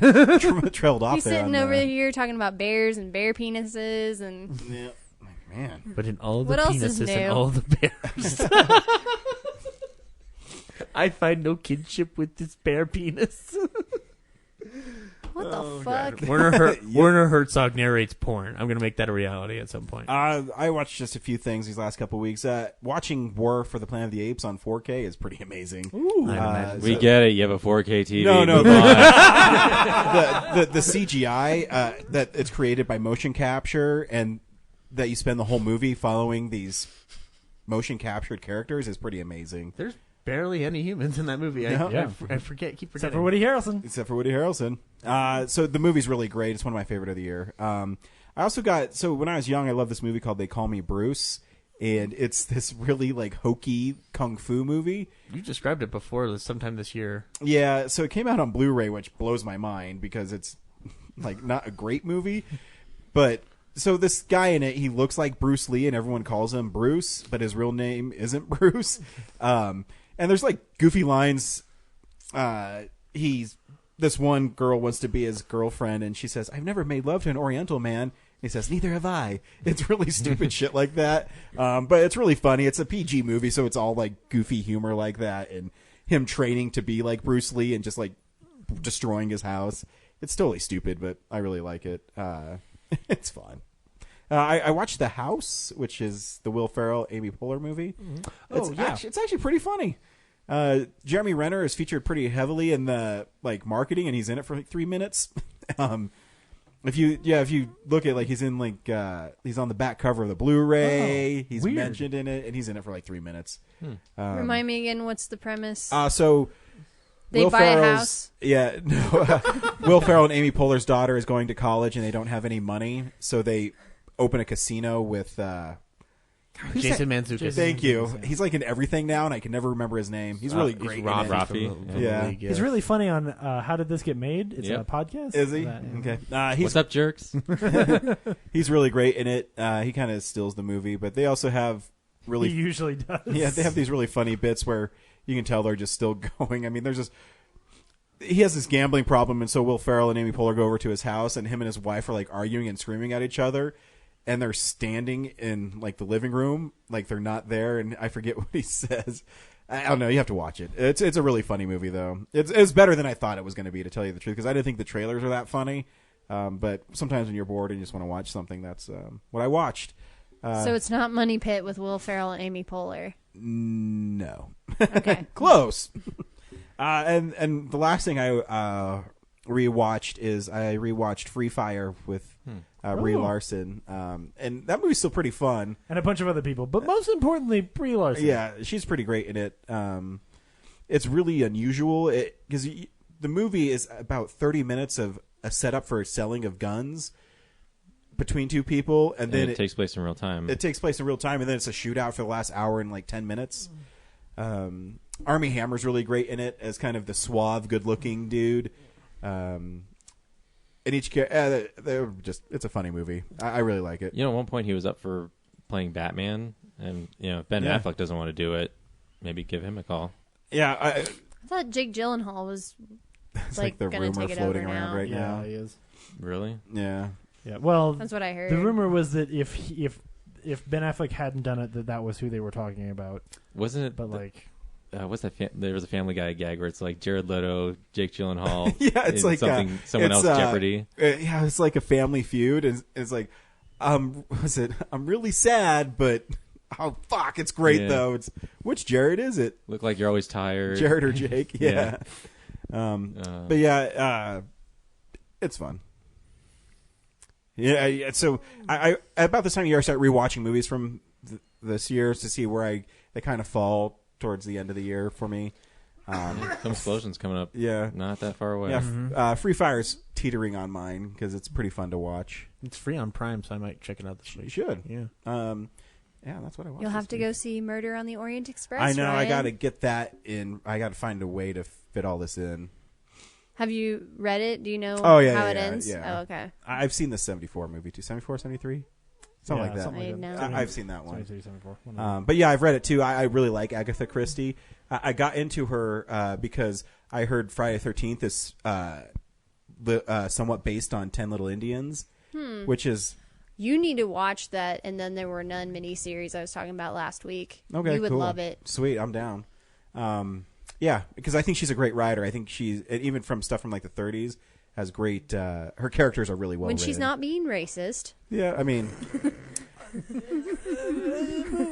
Again, graded on a curve. Yes.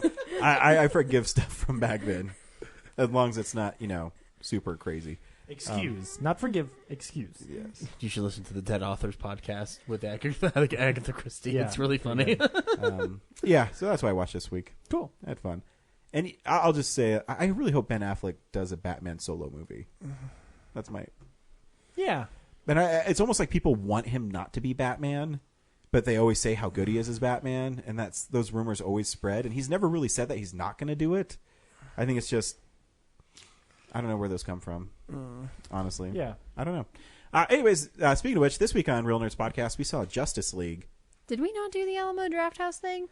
No. We didn't. We missed it. I was also going to say we didn't do Art House Asshole, but Henry, you didn't send us anything again. I thought Art House Asshole was over. No, he was bringing it back for now the festival. He might stuff be he's working watching. on finals or something. Yeah. Just coming on That guy is in school. Christmas break. But go see movies at the Alamo. Yeah, there's probably some good stuff. Probably. I know they're celebrating Guillermo del Toro this month, so They are. go see. Actually, I want to see Shape of the Water. Hopefully, yeah. When's that coming out? December what? 7th. Sure. It's either before or after Star Wars. Well, It's obviously. I doubt they would open on the same day. It's either before or after Star Wars. Narrow it down to those 4 weeks. It's either before or after a Tuesday. I did see the trailer for The Greatest Showman, and it was like December 21st or something was the opening date. And I'm like, yeah, who's going to go see that? All the people who don't want to see Star Wars for the 5th time? Or me, and then I'll go see Star Wars again after it. Oh. I want to see Hugh Jackman beat P.T. Barnum. And, like, I'll just see Hugh Jackman. I want to see. Yeah. You want to see Hugh Jackman teaming up with a bunch of circus freaks to change the world. They're not freaks, or taking Zach. advantage of. They're people. Yeah. They're performers. Yeah. They like pink. They don't mind the term freak show. Watch some documentaries. Oh my gosh, do we have to do? Are we waiting for Brad to? I'm trying to find The Shape of Water, and it's like not even. Yeah, I thought you were pulling up. It's like December Weird. 9th or something. It's the week before Star Wars, I believe. Yeah. Should people go see Justice League, Corinne? Oh, I thought we were going to do Alamo. Okay, I guess not. We did. Just move on. All right, fine.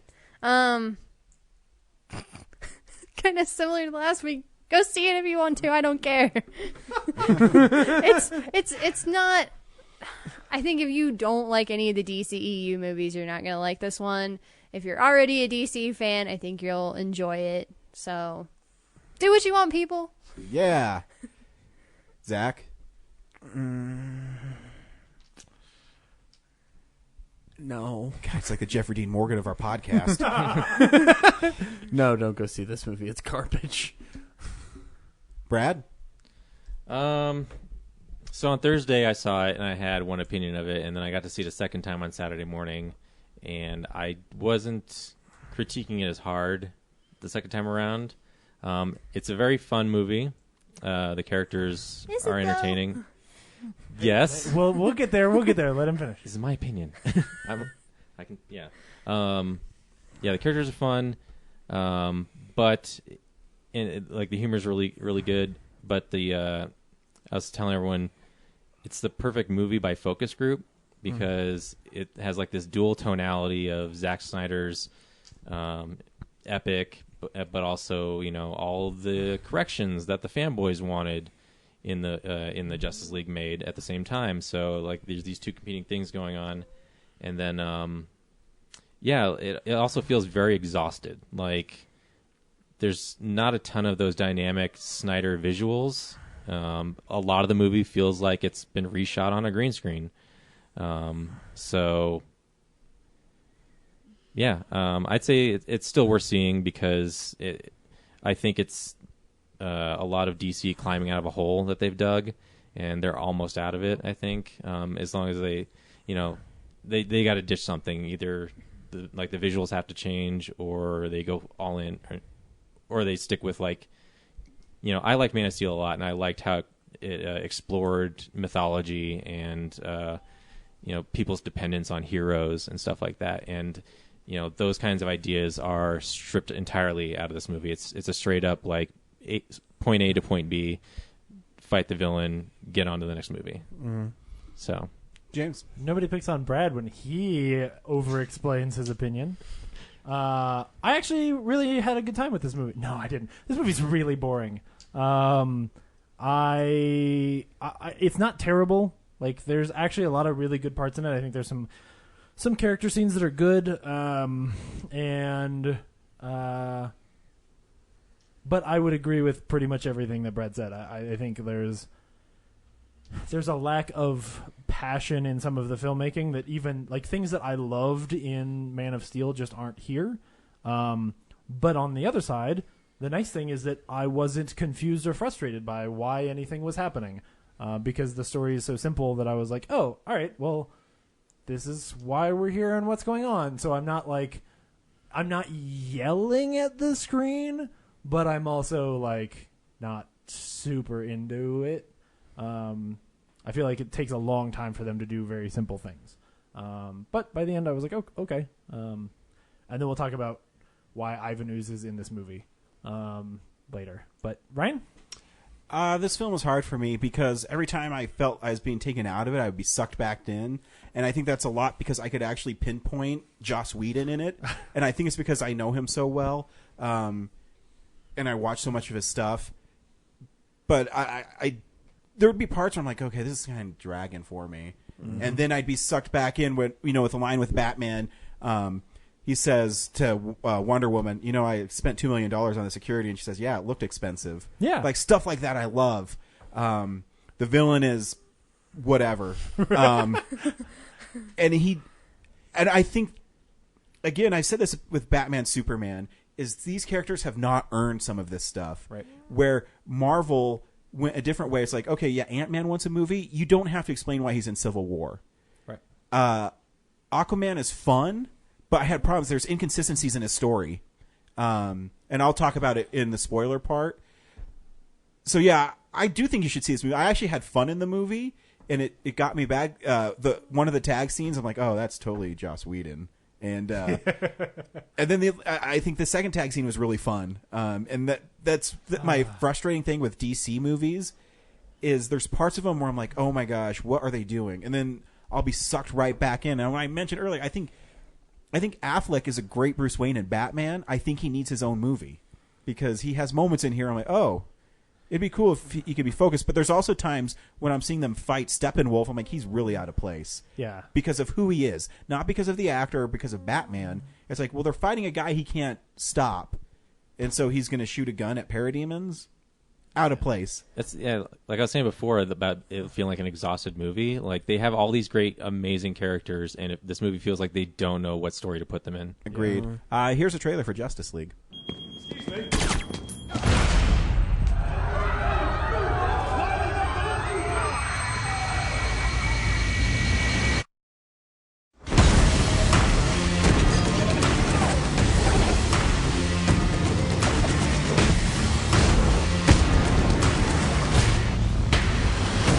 What did you do this weekend, Diana? Me? Huh.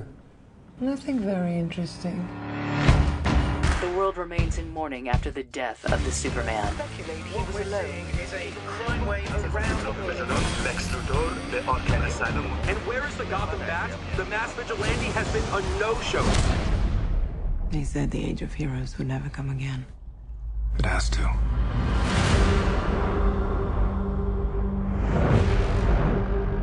We don't have any more time. Something is coming.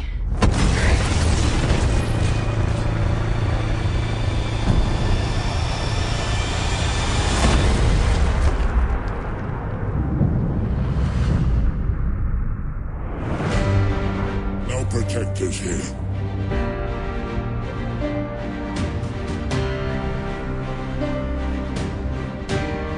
No lanterns.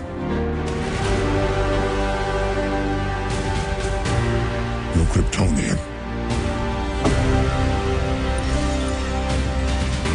This world will fall. Like all the others.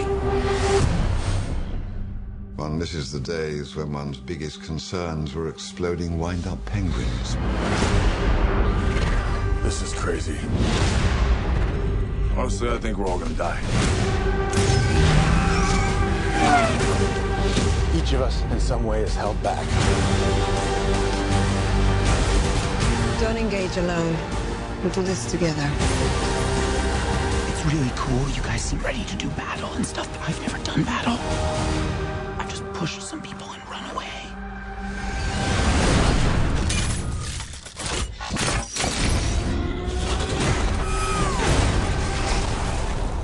Relax, Alfred. I'll take it from here. Do I know you? Superman was a beacon to the world. He didn't just save people. He made them see the best parts of themselves. All right. I don't recognize this world. We don't have to recognize him. We just have to save it.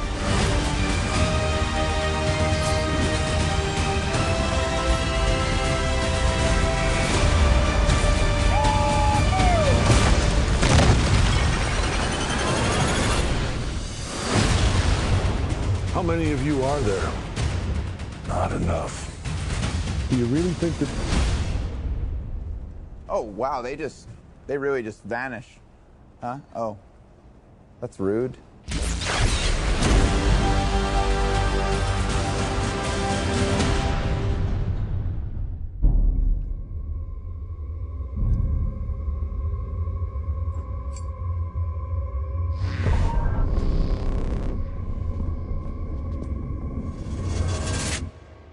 You said you'd come.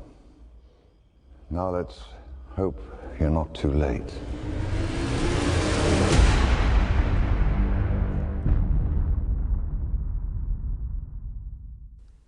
I'm not saying don't see it, but it is garbage. I'm sorry. You did say don't see it like 5 minutes ago. I know, but well, okay. So last year I vehemently defended Batman v Superman as something Batman worth v watching. Superman. I'll do it right now. It's called Batman 5 Superman. Oh, I just call it Batman Superman because that V is really stupid. And it's a worse It's a criminal film than case, guys. In the criminal justice system. There's less unequipped. I defended it as my opinion was Marvel has a rock and roll style to them, and DC kind of goes operatic, kind of gothic, and I liked that they were going to maybe stick to their guns with it. But when everybody bitched and moaned, they retooled Suicide Squad, Wonder Woman in the first. I don't know if they touched Wonder Woman or not, but whatever they did with Wonder Woman, they got it right. Well, it's because it's not bogged down by everything else. I hate this cop-out. Wonder Woman has a better written character. The problem with these movies are they don't give a shit about the character. There is one really good character scene in this movie where I think Barry Allen's pretty good. I think Barry Allen. I have an emotional connection to Barry Allen. I like the scene where he goes and visits his dad.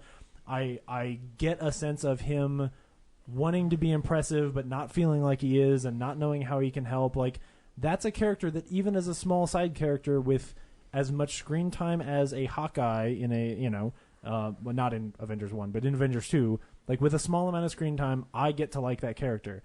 But I don't like any of the other ones. And even the ones I like, they waste so much time on shit that doesn't matter. Like, it's not... Yeah, I disagree with that like, easy excuse for... It's not an excuse. This is what they were going for until everyone shit on it. Yeah, and then they changed everything. Everything was re-edited for Suicide Squad. Yeah. And Wonder Woman, they only had to do one or two things, but like they had Justice League was heavily chopped up, heavily edited. 20% of that movie is brand new. Sure. It felt inconsistent. They don't know what tone they want. I could tell that this movie was rushed to get it to its release date. And not just because of visual effects, but in terms of just cuts that were made. Like, there's a lot of weird edits in there. The pacing feels weird in some of those scenes. The score is all fucked up as if they had to slice it up in order to make the score fit to the movie. Mm-hmm. Yeah. I have a feeling you're going to get a director's cut next year. Oh, hell yeah. Who director?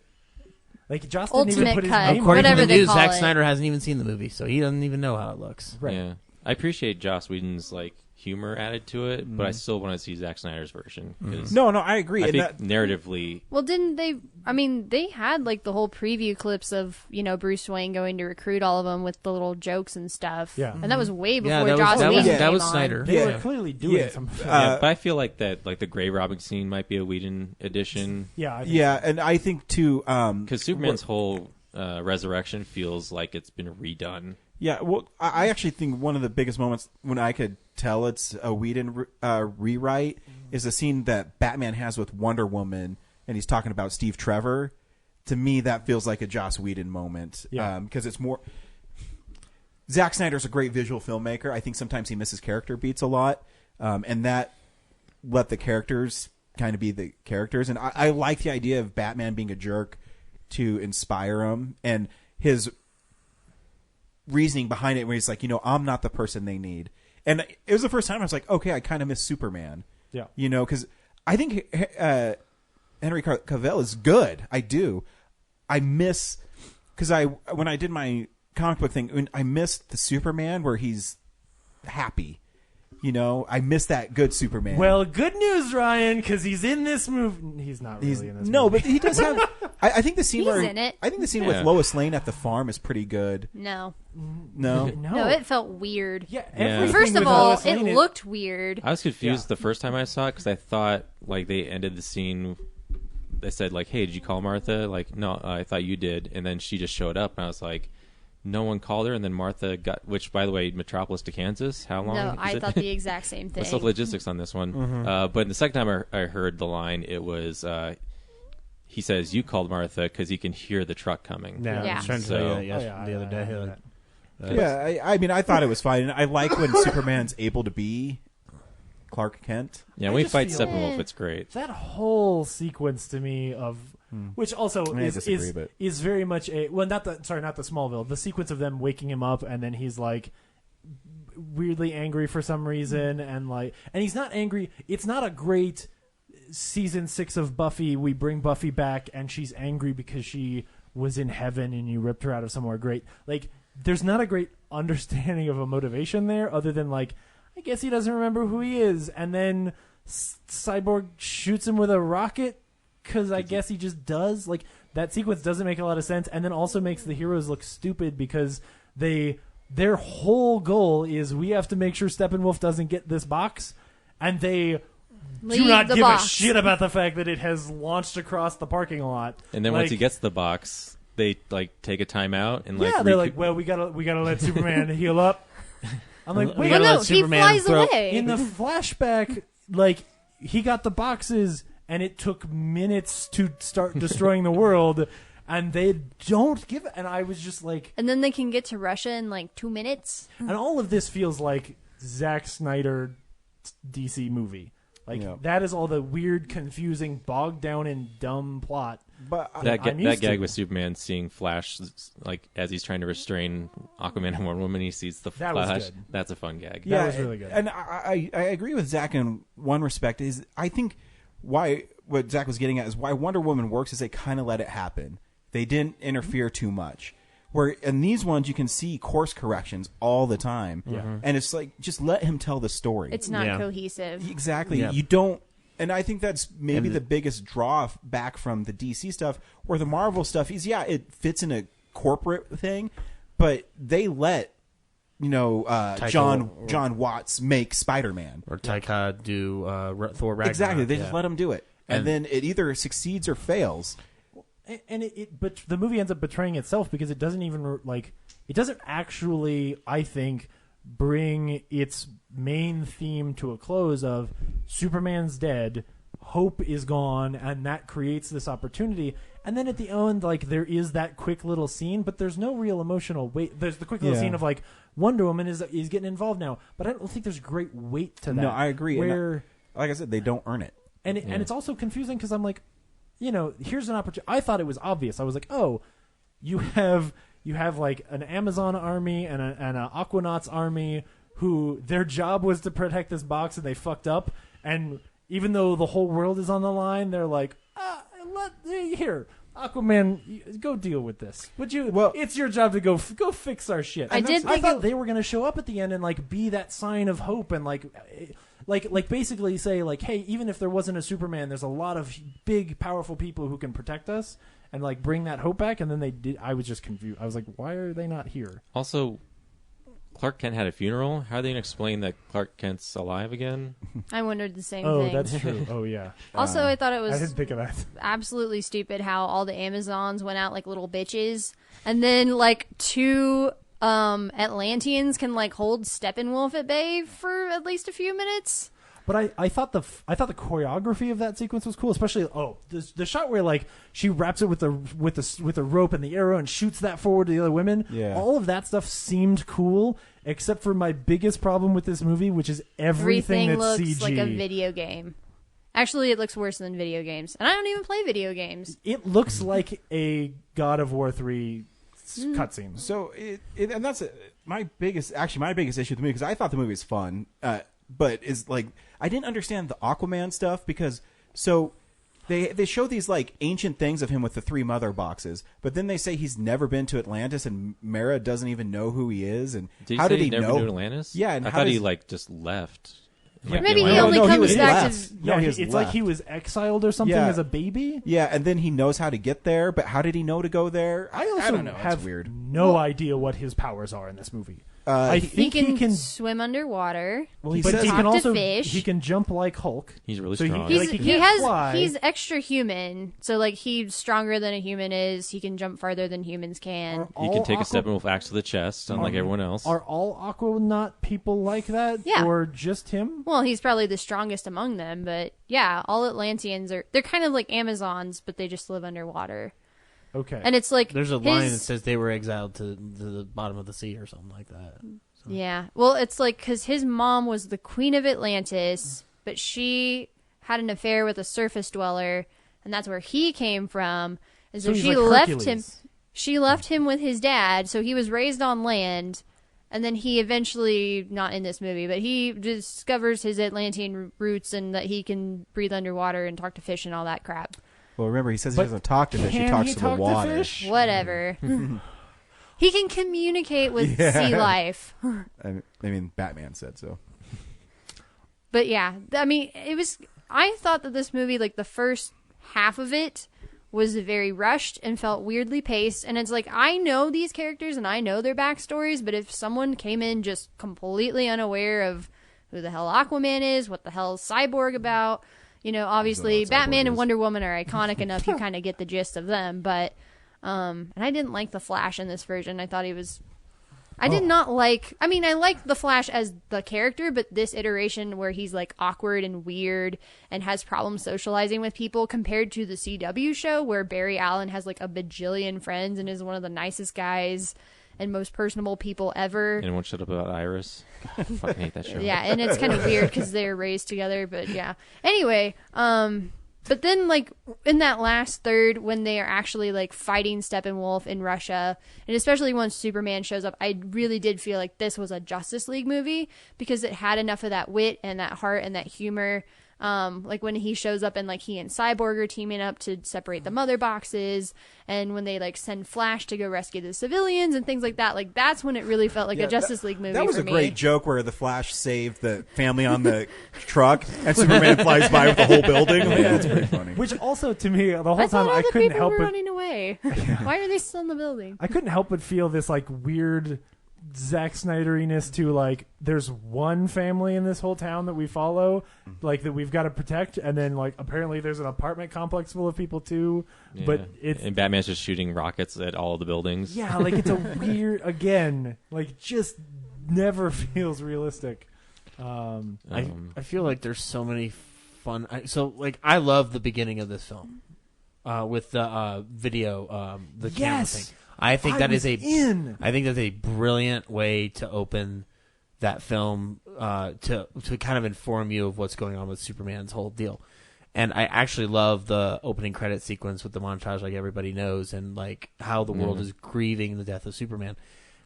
And then we get into I can't remember. I'm trying to remember right now. Did Wonder Woman happen before Batman fought the Parademon? I think there's the Parademon first. Okay, when it was a Parademon. So there's this. First. I'm trying to remember. Okay, so Batman stops a criminal. That's the point. Leaves him on KG there. Beast? I don't know, but he's letting him dangle, and then the Parademon shoots up. As soon as the Parademon showed up, I'm like, okay, I'm shutting my brain off. Like I know where this is going. Like I don't need to be told. They say he can't be killed. They say he drinks blood. And then Batman leaves the criminal there. That's not Batman. I was waiting for him to just like shoot a net back at that guy to hold him there. And he didn't. So like I just shut the brain off, and like I loved Wonder Woman's whole thing with the terrorists whatnot. Awesome. Except why is she standing on the scales of justice while people are being shot at? Why did she go all the way up there? Yeah. Why is she suddenly the Flash? And she can like block 80 bajillion bullets in like 2 seconds. I'm guessing because like in that scene they're showing it's the perspective of average people, and she probably seems way faster than she really is to them. Yeah, but Wonder Woman is not the Flash. Huh?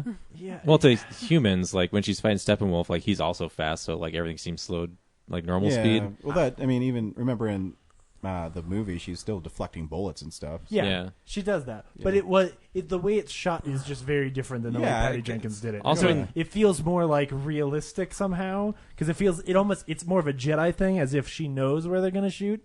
Like it's closer to a Captain America tactical. I can deflect bullets not because I'm fast, but because I know you're going to shoot here next. You know, whereas in this movie, it feels more like that's not in the movie. She can move really fast. Yeah. Well, there is a sting of it orchestral, or of an orchestral version of it, not with the guitar. The most exciting part of the score is the last 2 seconds of the credits. I missed the trailer score. Like that was such a heroic theme. In the trailer, he plays the good Danny Elfman Batman score, just a little bit of it at the very, very end of the credits, and I was like, oh. He does it too when he jumps in.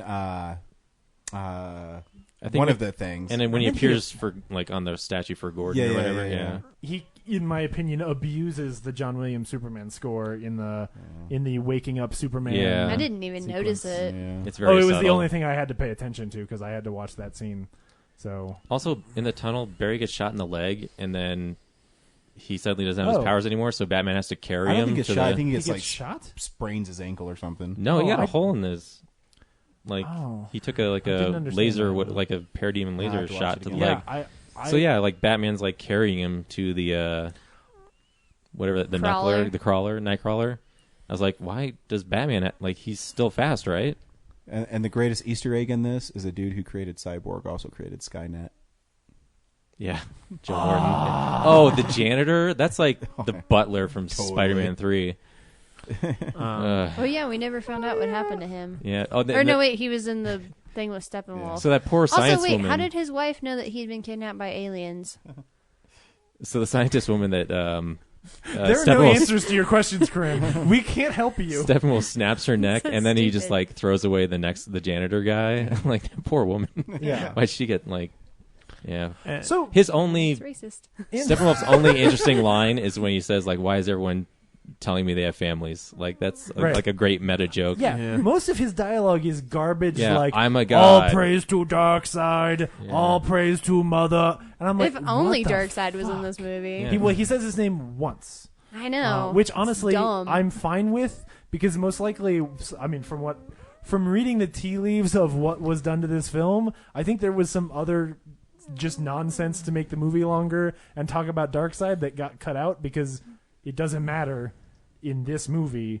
But it should. I mean, he's the big bad. But he's not in bad. this movie. He's not interesting in this movie. Like Steppenwolf's not interesting in this movie. I know. I would that's take the problem. Darkseid. If Darkseid was the villain, it would have probably been better. But the see why Marvel's smarter is when's the last time you saw Thanos? Right. 4 years ago? Right. They just take... Well, no, because he's at the end of Guardians 2. Or Avengers 2. He's at the end of Avengers 2. Maybe Ragnarok. Well, that ship is his. Yeah. But I want to understand why... Oh, spoilers. Steppenwolf shows up in Batman 5 Superman, and he looks awesome. I don't think he's in the theatrical cut. He's in the Ultimate cut. But he looks awesome. Yeah. And then we get Ivan Ooze with a helmet, and he looks fucking terrible. I think some executives came in and said, like, he needs a face. They couldn't even do motion capture awful. for him. It's Syrian Hines is just the voice. Every scene where he's in it looks like a shitty video game. It does. And it's so distracting. It is. I mean, it reminded me of the CGI problem, for Warcraft. Yeah, if the CGI in this movie was good, I would be much happier because so often I just got pulled out by like, oh god, like why does this whole sequence just look fake? Like not even They could have just done the Not even CGI body, movie put like fake. actual human face in the Yeah. helmet. I don't know why they don't have to do that. Or have him be the same model, but take the helmet off from time to time, and then give him a cool face. I mean, But, fuck. like- Benedict Cumberbatch did motion capture for a dragon. We can't even get Syrian Hines to do motion capture for a face. These are the same people who thought it was a good idea to take a like soft-spoken looking British guy and put him inside of a helmet and make him try to be the villain in Wonder Woman. Like, why is this what you did? Did you read the credits? Ares was in this movie. I'm guessing he was in the exposition. He was like At the waving beginning. in the background. Yeah. Like, hey guys, When Steppenwolf first attacks. Yeah. the Green Lantern was in it. Yeah. That was Nobody great. Or a cares. Green Lantern officer. Well, yeah, but I'm just saying the Green Lantern. He's a Green Lantern because he had the ring. Yeah, but he's not the Green Lantern. I mean, he's not Hal Jordan. Well, no, but Green Lantern in the movie. No one cares. It was Fuck Green Lantern. That was the most exciting part of that flashback sequence to me. I was like, "Ooh, he made a big hammer." I mean, yeah, like I love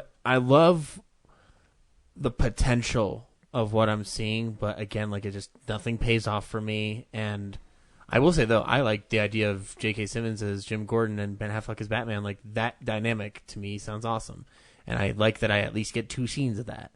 But just 2 scenes, and you know what, I believe I'm supposed to go see it with a friend again this week, so I might give it another go, and I'll let you know what I think. But right now, I had more fun the second time, so you might enjoy it more. Maybe not thinking about it too much. Yeah, and again, like I might be being bitter right now, but like like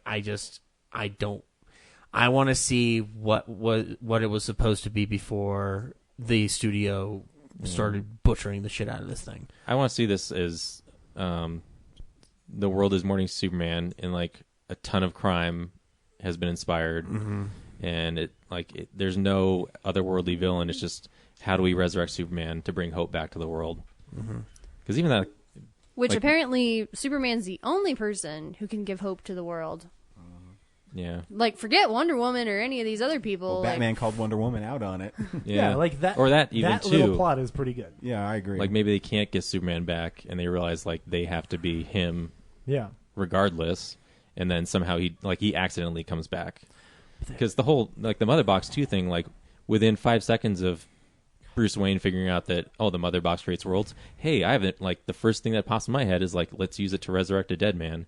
It was funny though. It was cool when Superman said you won't let me die, you won't let me live. Like, what do you want? I loved him recalling the line. I loved it. Do you bleed? I hated it. And then just toss him like a rag doll. Oh God. Yep, I'm bleeding. Something's definitely bleeding. But the one thing that I really liked about Batman vs Superman was I really liked that Bruce Wayne. Like, I liked Ben Affleck's Bruce Wayne. It's so out of character. I don't like Bruce Wayne in this movie. Like, exactly. He seems kind of whiny and he's a annoying, corporate recruiter. He's not. I'm I don't like this Bruce. Like, there's a couple. I like that scene with him and Diana. Like, that part's good. When he's trying to inspire some people, and he's being like that stalwart guy, I like that. But yeah, like the little quippy things, I'm like, Yeah, at the end when he's that's a very Batman move where he has a strategy and he's like, I'm gonna go do this part of it because I don't have superpowers, and you guys can do the heavy lifting, but I'm gonna do the support thing. And then he basically has a death wish and he's gonna go sacrifice himself. That totally happens all the time in Justice League. Very Batman thing to do. Yeah, that didn't bother me as much as when Aquaman starts jumping, and I'm like, that. I literally had a moment where I was like, what are your powers? What would you say you do here? Actually, you go watch Justice League Throne of Atlantis or whatever it is. Pretty good Aquaman movie. I'm sure there are a lot of much better animated Justice League films. His decision to ditch the team and just take the Batmobile to fight Steppenwolf on his own is totally the same thing from the Lego Batman movie. Yes, it totally is. Yeah.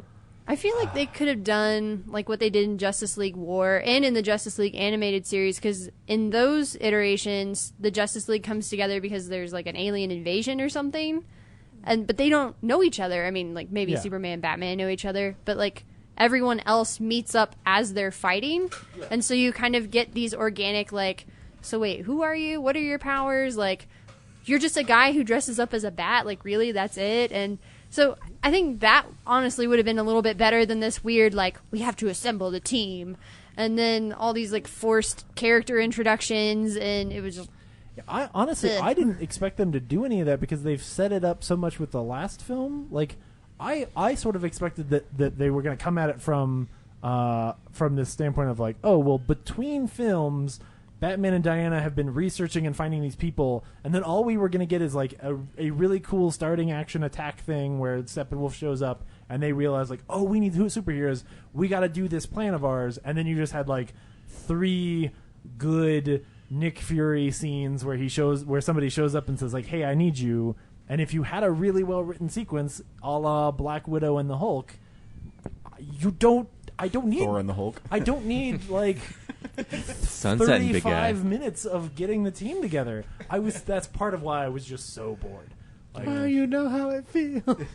Yeah. Anyway, why do you keep saying that to me?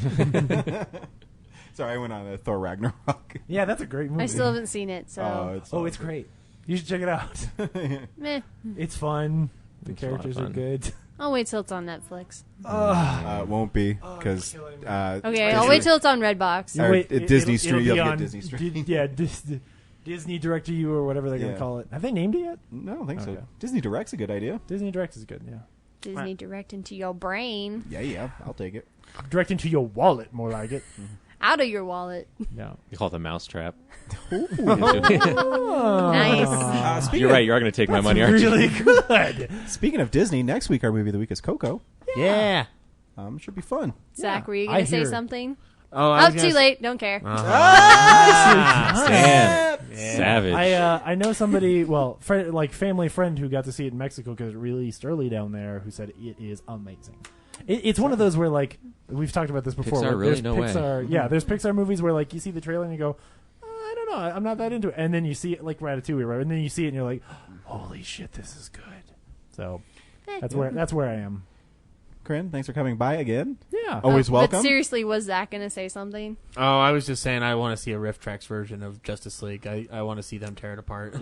Let's do it. You and I. Okay, we could totally do it. Because that's all I was doing the first viewing. It was just like, why is this happening? Yeah, there's a lot of... Wonder Woman suddenly has a red scarf in this scene. And she didn't that was super cool, yeah. I thought it was like a cape. Yeah, I thought it was a cape the second time, but when she first visits Bruce, before Right, they yeah, become the 'cause they team, go- outside they she go suddenly walk has a around red the lake. scarf.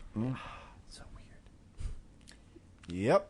I'm so glad I wasn't alone. I was terrified, like I was gonna have to defend that I didn't want. Because I'm glad you brought up that scene, because that scene, the iPhone footage at the beginning, I was like, holy shit, they're gonna make this work. Like, here's this really great character moment. Except for Henry Cavill's CGI face. I was just gonna say we never talked about his beard. His mustache missing. I may have been in the wrong angle. I couldn't really tell. Why did they CGI it out, or why did he have it? Because he was doing Mission Impossible 6. He has one. Oh, it was like a reshoot that scene? No. Like, he's contractually obligated for Mission Impossible to keep a mustache, so he can't go to Warner Brothers and shave it off to do reshoots. So otherwise, it's a penalty against... So he has to keep it on, and then... Which might be why all of his dialogue is very slow. He talks very slow the whole time. No, I think just as Happy Superman, he's more calm. Like, he's Superman. No one's going to fuck with him. Granted, I didn't see Batman v Superman, and I only saw Man of Steel once in the theater. But I don't like him as Clark Kent. I like him as Superman, if that makes sense. Yeah. I feel like those scenes where he's Superman, I'm like, okay, yeah, pretty legit. And then when he's Clark Kent, I'm like, this feels weird. I'd say in that movie, like, also, I don't like Amy the Adams. Same person. He doesn't like. He doesn't. As Lois Lane. He's freshly Superman, so he doesn't like have a split identity created yet. So it makes sense that he really should, though. Man of Steel, still the best DCEU film. Yeah. What was I gonna say? Oh, also when he gets resurrected, like he's in the amniotic fluid with his suit on, and then his suit just gets incinerated, I guess, but his pants are fine. It's so we can have a beefcake moment. And he flew through a ceiling, so maybe it ripped off when he flew through the ceiling. Did you see those arms? We had to see those arms, man. He is pretty jacked. I was like, yeah, he damn. super is. He makes Jason Momoa look like, oh, I guess people just look like that. Bye. Bye. Bye. Dostoevsky. Oh. That was great.